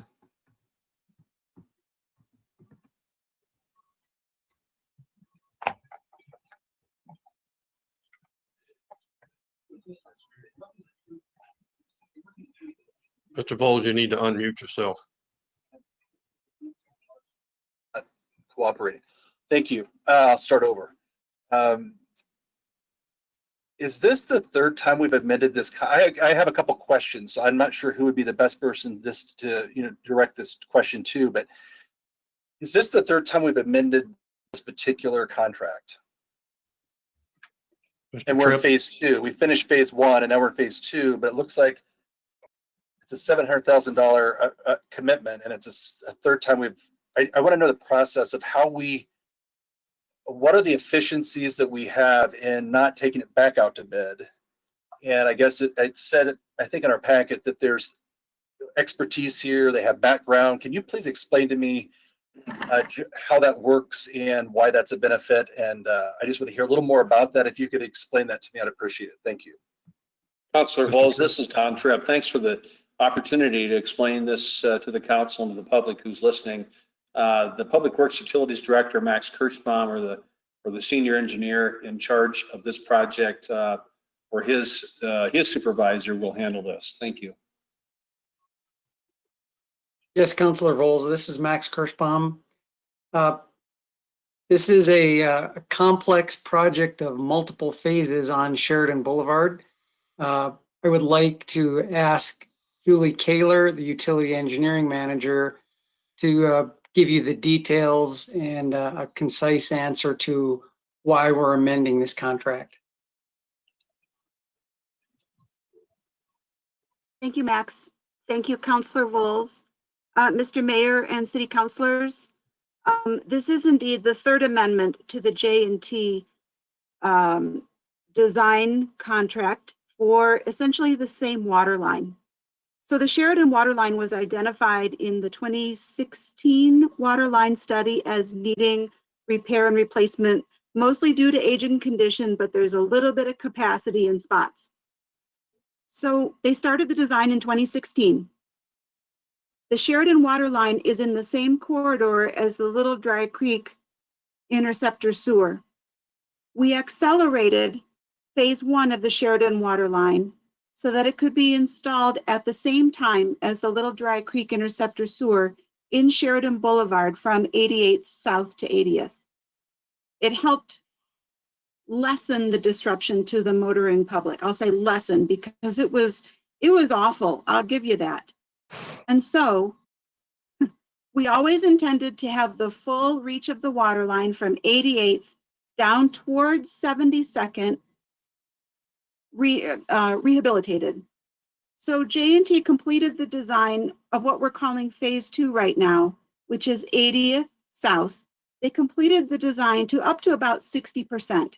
That means we have an alignment, we kind of have an opinion of cost, but then we put it on the shelf because the J&T, along with the engineer and contractor for the Little Dry Creek sewer and Sheridan, all the energy needed to focus in getting that installed as quickly and as efficiently as possible. Dusting off a 2016 design in 2020, we're coming back to J&T, who has the most knowledge of the water line in that corridor. We'd like to capitalize on their knowledge and bring the design up to current standard. The biggest change since 2016 was State Bill 18-267 that we reference in the agenda memo, I believe. It talks about new requirements for locating below-grade utilities. That's missing from the design. We got to bring it up to speed, put it out to bid, get a contractor on board, and then go to construction.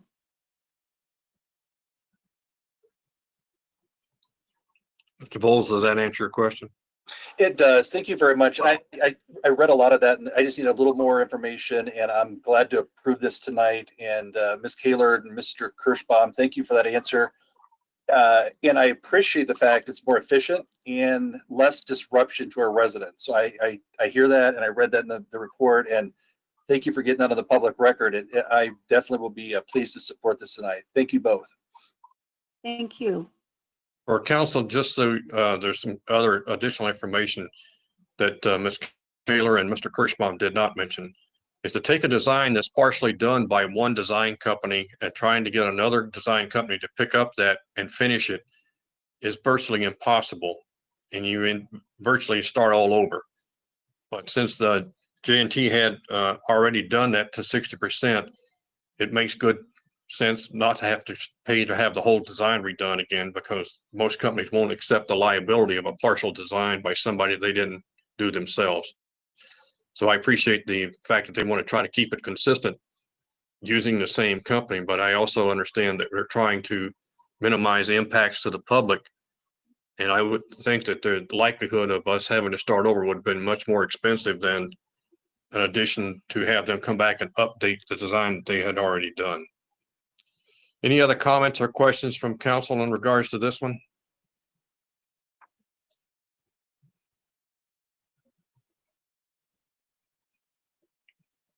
Ms. Parker, this is item 10G. Is a roll call vote, please? Thank you. Mayor Atchison. Yes. Atchison votes yes. Councilor Demott. Yes. Demott votes yes. Mayor Pro Tem Sites. Yes. Sites votes yes. Councilor Seymour. Yes. I believe that was a yes. Councilor Seymour, Scully. Yeah. Yes. Scully votes yes. Councilor Smith. Yes. Smith votes yes, and Counselor Bowles. Yes. Bowles votes yes.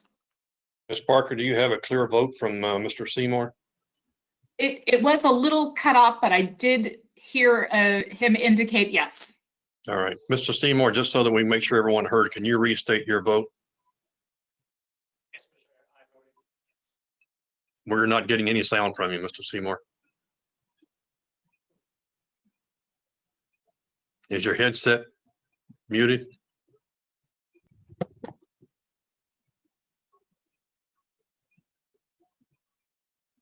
It's because his microphone's up in the air. My vote is yes. All right, thank you. Now we got it.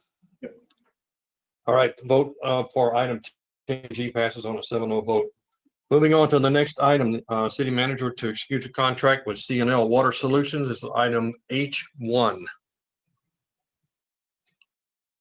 And Ms. Scully, I think you're up. Thank you, Mr. Mayor. I move to authorize the city manager to execute a contract with the low bidder, C&L Water Solutions, Inc., to construct the cured in-place pipeline improvements in the amount of $9,481,644 and authorize a contingency in the amount of $950,000 for a total authorized expenditure of $10,431,644. Ms. Smith, Second. I have a motion and a second for item 10H1. Are there any comments or questions from the council in regards to this item?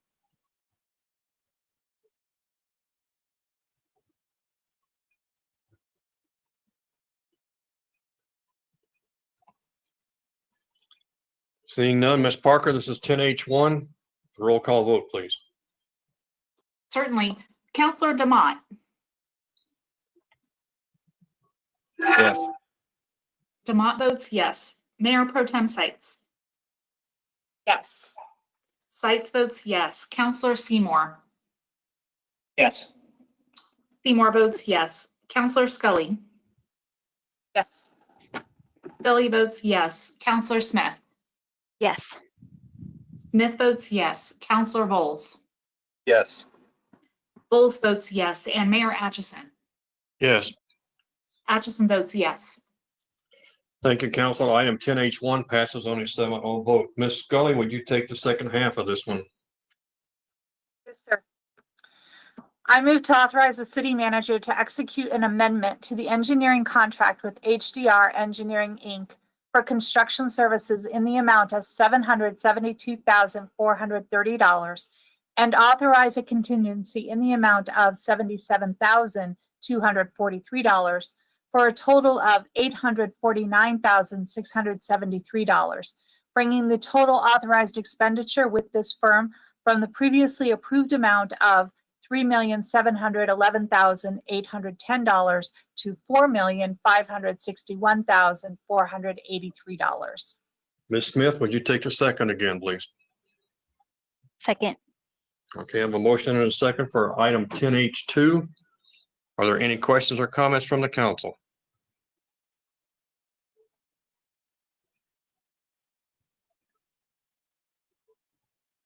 Seeing none, Ms. Parker, roll call vote for item 10H2, please. Yes, sir. Mayor Pro Tem Sites. Yes. Sites votes yes. Counselor Seymour. Yes. Seymour votes yes. Counselor Scully.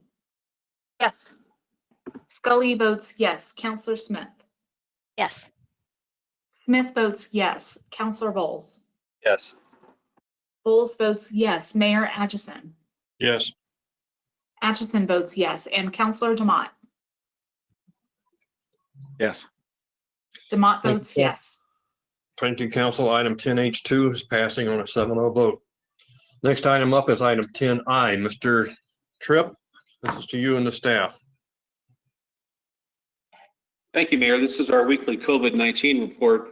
It's rather brief tonight. One of the items that was not on your agenda that came up today with questions from several council members, and we've had questions from the public, was actually addressed earlier in the evening under the council comments. But I'm Nevertheless, I'm going to ask Jason Gink to come back up because there may be people listening to the meeting now that weren't listening before for COVID comments that would want to hear about the status of paddleboarding, specifically at Stanley Lake.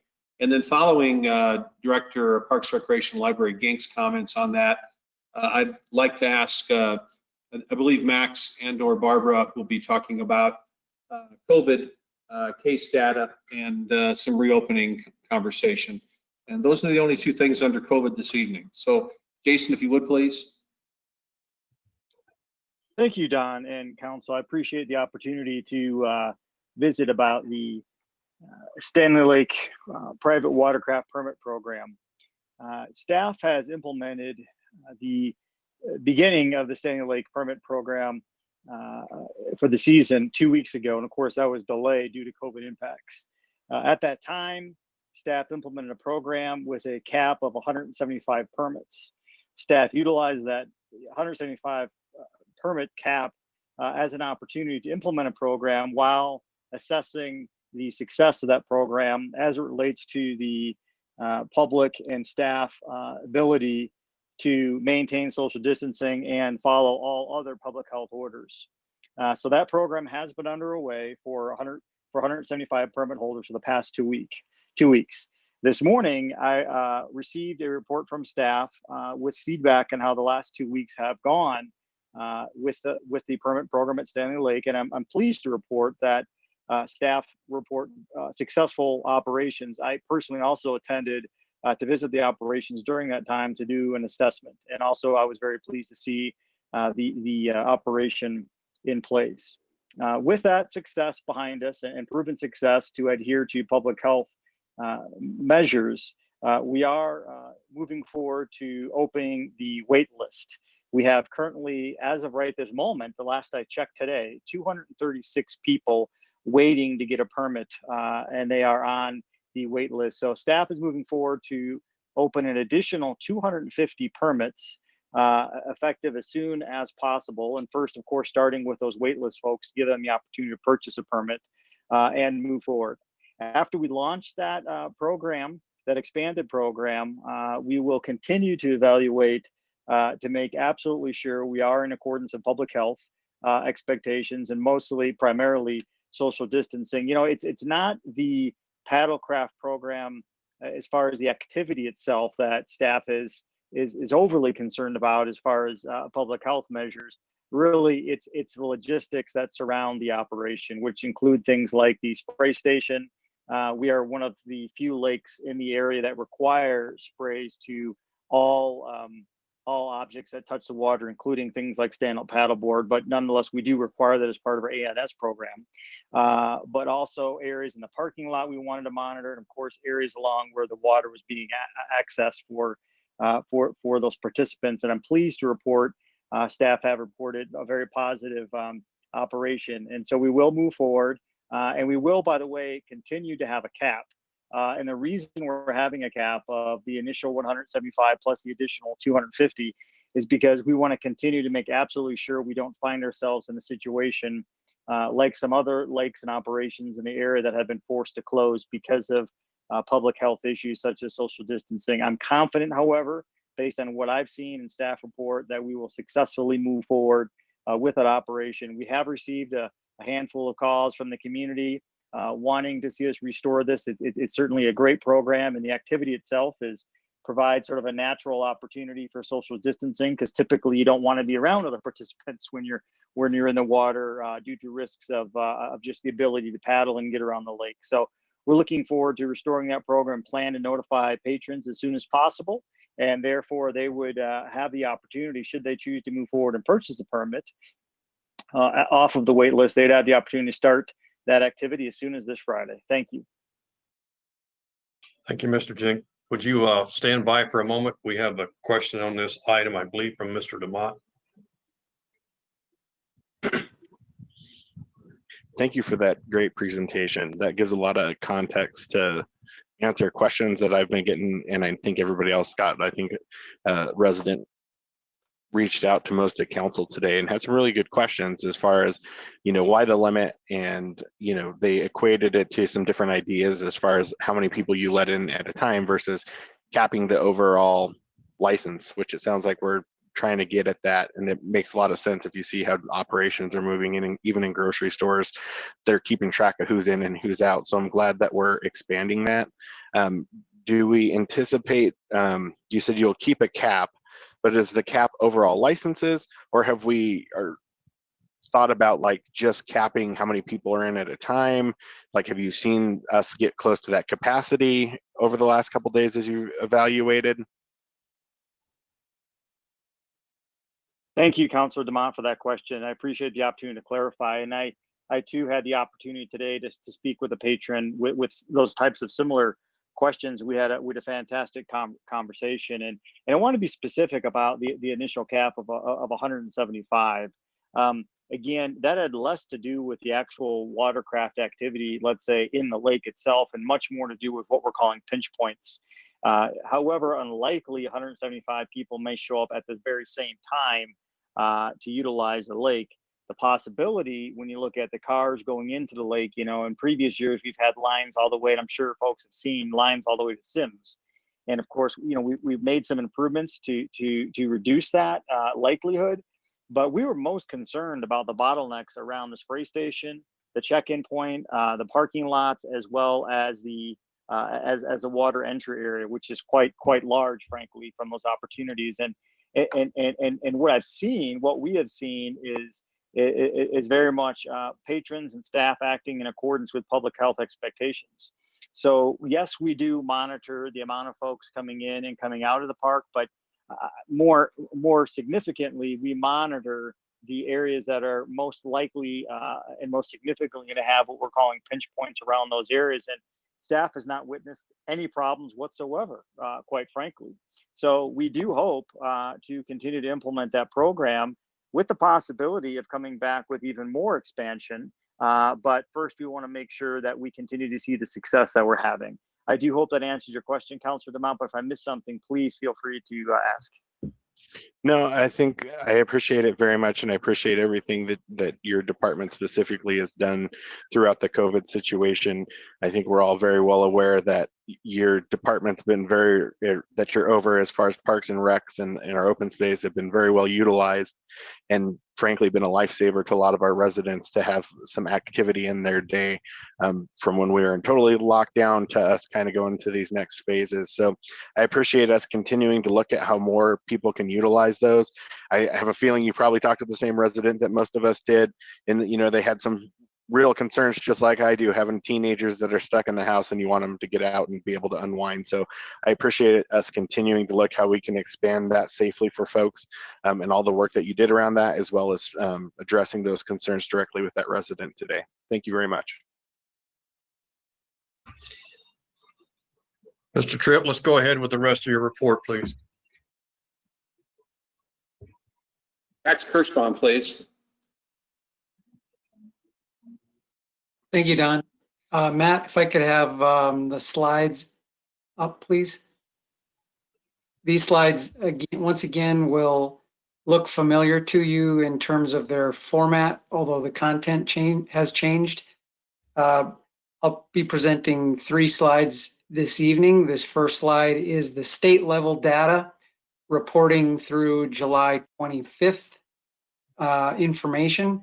And again, what we see is a continued increase on the number of positive cases dating back to about June 15th, mid-June. It appears that trend line is staying pretty constant on the increase in number of cases on a statewide basis. If we go to the next slide, also looking at 3-day averages, looking first at the Jefferson County data, which is reporting valid through the 24th of July. Here you see a similar pattern, only we're beginning to see some sharper increase in the number of positive cases using that 3-day moving average of daily case totals. And then lastly, The next slide for the Adams County portion of data from Tri-County Health. Again, they present their data in a little bit different format. This is through July 26th. But again, what you see over the same similar 14-day period using the 3-day average is again a continuation upward in that trend, moving from about the low 40s to up around 80. And you'll see one notable difference here just for a mark in time. The dotted red vertical line represents when the mask order went into effect on July 24th. I'm sorry, effective date, the 17th of July. I'm sorry. There was some discussion about the total number of cases statewide at about 43,000 total positive cases, being a fairly low number compared to the population of the state, which is nearly 6 million. I would point out a couple of items related to that. First, of course, not all residents of the state have been tested. So the 6 million figure is maybe a little less useful than looking at the rate of positivity. CDPHE at the state level also tracks that positivity rate, and it too has been on a slow incline. It was as low as about 2% positivity rate. It's now up around 5% positive on the rate. That, and the last thing I'd like to point out, and then I'll be finished subject to your questions, that I'd like to highlight a report that was posted on the 16th of July, prepared by the Colorado COVID-19 Modeling Group, which includes and is made up of the Colorado School of Public Health, the University of Colorado School of Medicine, the CU Boulder Department of Applied Mathematics, and Colorado State University, and the state epidemiologist. In the executive summary on the first page of that report, which was looking at projected course of the epidemic in the weeks ahead, going forward from the 16th of July, I'd like to read one quote out of the executive summary that focuses on the efficacy and compliance with social distancing, which their study concludes has dropped off significantly since the, we'll call it the safer at home phase of the pandemic to today with the current phase. And the quote reads, "If Colorado remains on the current estimated trajectory, we would expect to exceed intensive care unit capacity by early September. If social distancing continues to decline, we would exceed hospital capacity in late August. Under these scenarios, without additional interventions or changes in social distancing, demand could greatly exceed hospital capacity." So that's another note as we look at information. Even though we have no direct role in hospitalization or death rate, it is true that the death rate statewide has leveled off and remained at a fairly low level, and hospitalizations, even as of this date, still are well below capacities across the state. These projections sure should get our attention. With that, that's all the remarks I have prepared for this evening. Thank you. All right, Mr. Kirschbaum, stand by. I have at least 2 council members who have questions or comments. I'll start with Mr. DeMott. Thank you for the presentation and the information. I've been asking for more and more of the data as far as like what we're looking at. I know a while ago we asked about death rates and hospital rates, and I see since we've been being provided those in Westminster, they've at least stayed at the same rate since the first time that we were shown them, at least in our report, which is good. And it's a relatively low number compared to our population. However, those are lives, and I want to be sensitive to that. Any loss of life is unfortunate, and frankly, I wish it didn't happen. But we all end up there, so it's part of life as well. One of the things that I'm curious about with this low uptick is, I even heard today in the mayor's call with the Westminster Chamber talk about the MAC that we're now doing testing.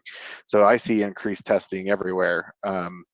As far as like these stand-up ERs that are even doing testing all over the city. So do we have the numbers, because I'm not seeing them in what I've been provided so far, as far as like what's the increase in testing versus the increase we're seeing in cases?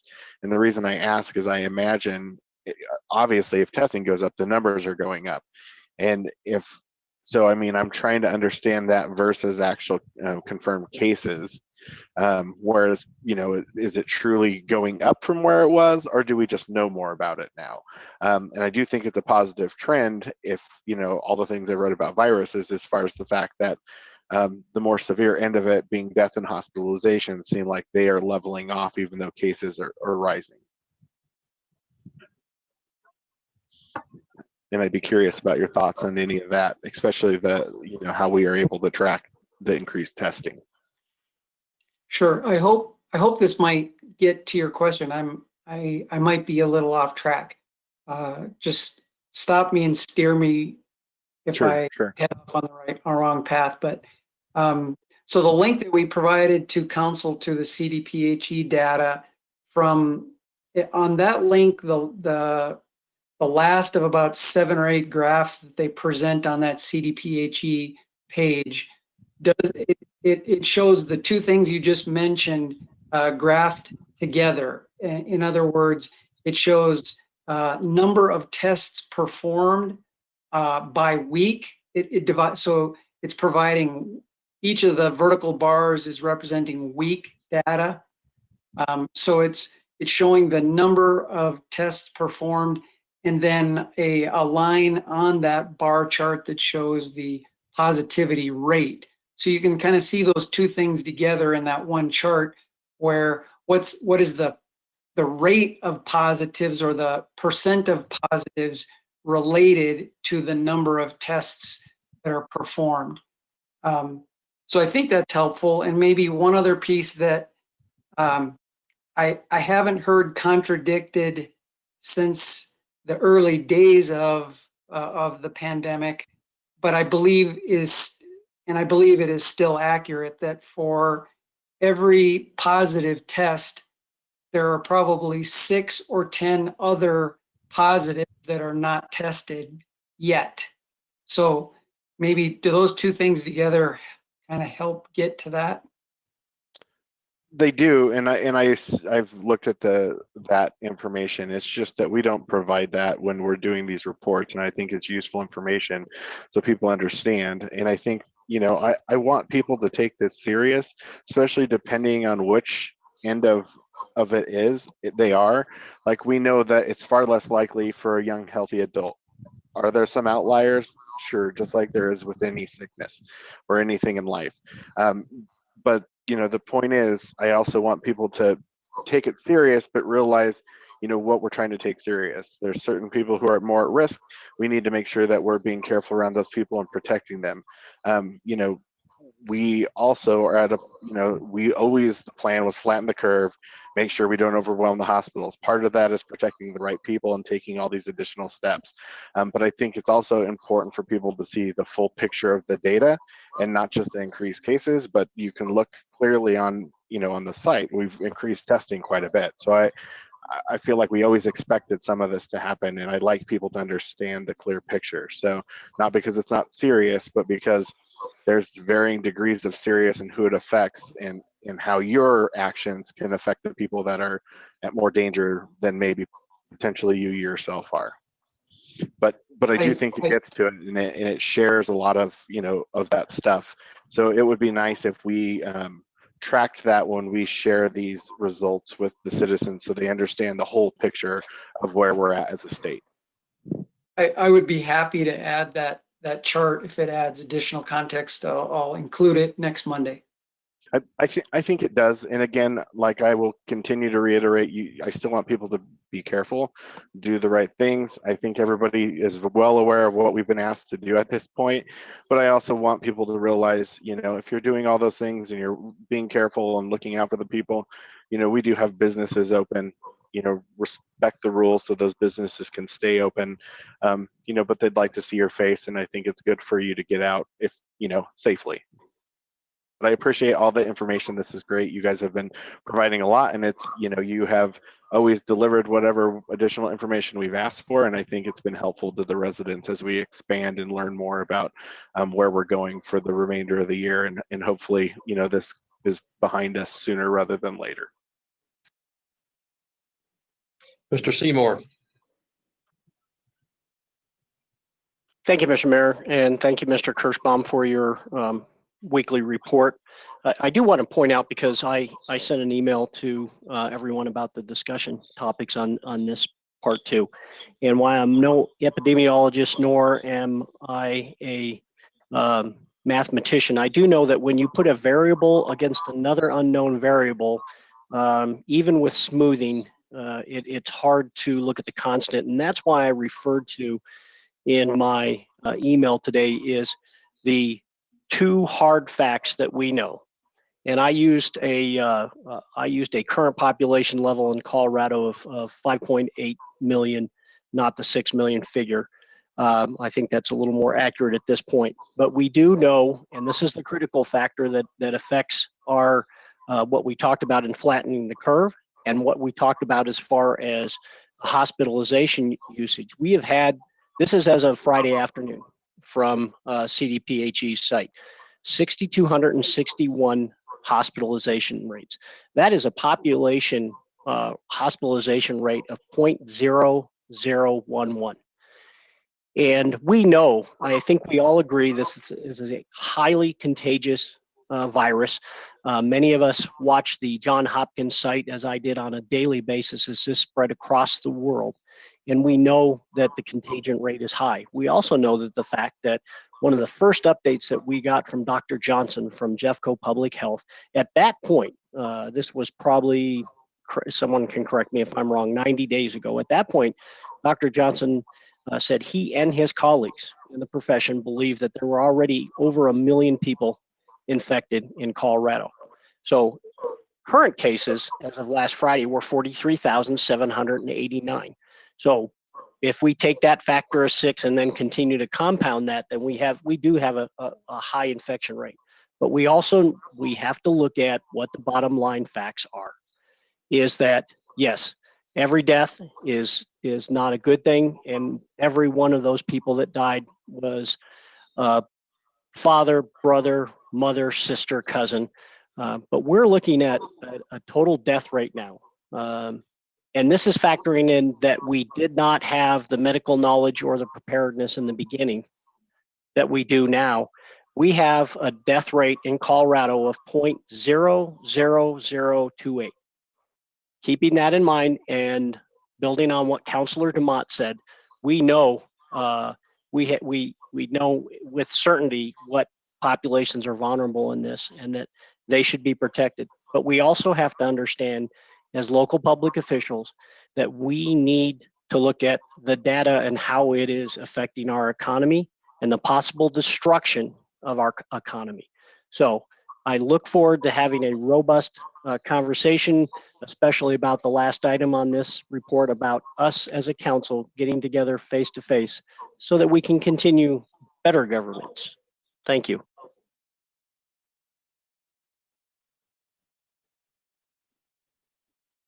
Mr. Tripp, you have other stuff?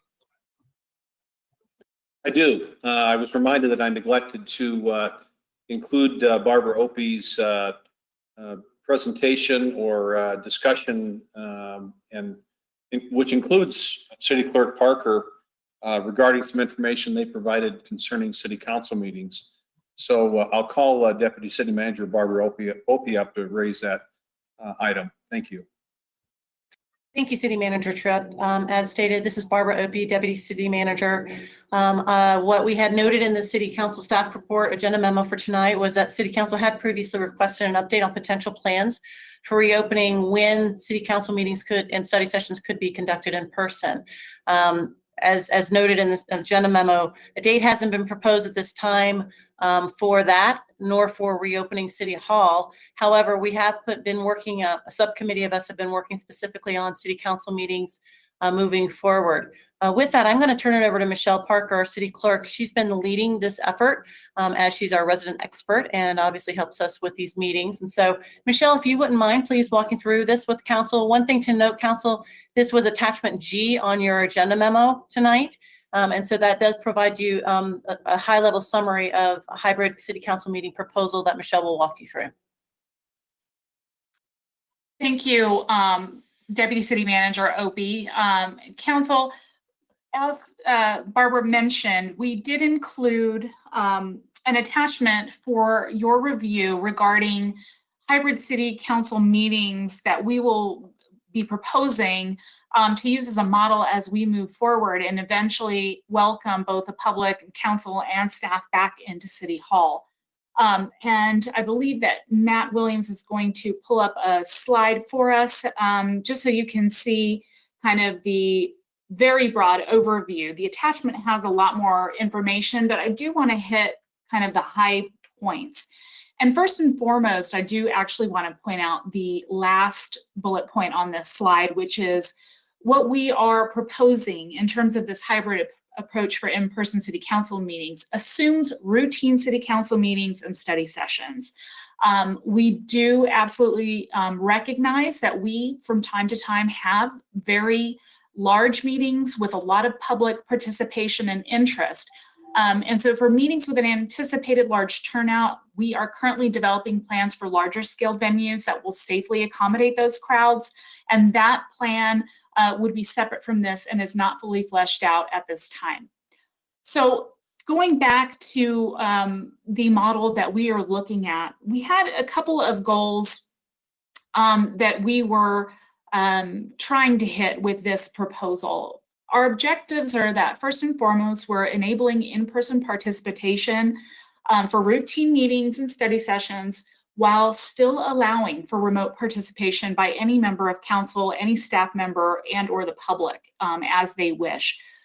We do realize that some people may not be comfortable yet coming back in once we do open up. So we wanted to make sure that we preserve that virtual meeting ability as well as allowing for in-person participation. We also anticipate that we'll have modifications to the council chambers, and some of them are fairly significant. First of all, we are currently installing plexiglass partitions on the dais. And because of social distancing rules, we anticipate that we will have a greatly reduced number of staff who attend in person in the chambers. And we will also utilize social distancing rules for seating. This does greatly diminish our occupancy in that room, but we also anticipate that we will be able to use other places within City Hall. And I do want to also just mention that the reason we focused on City Hall, well, it was actually more than one reason, but first and foremost, we wanted to ensure that council members, staff, and the public would be able to enjoy using the technology and our facilities and all the things that are already in place in City Council, and thereby using what we already have and support staff that we already have to try and accommodate everyone and whatever their participation comfort level is. So we do see that we will be able to use the City Hall lobby for some overflow seating, as well as the multi-purpose room. And we anticipate being able to stream both audio and, of course, the visuals in both of those places so that people can keep up with the meeting live as it is happening.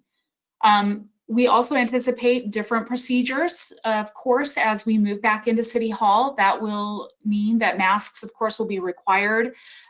We will have porters in our security station at the front of City Hall who will be helping with temperature scans and asking people to affirm that they are symptom-free when they enter City Hall.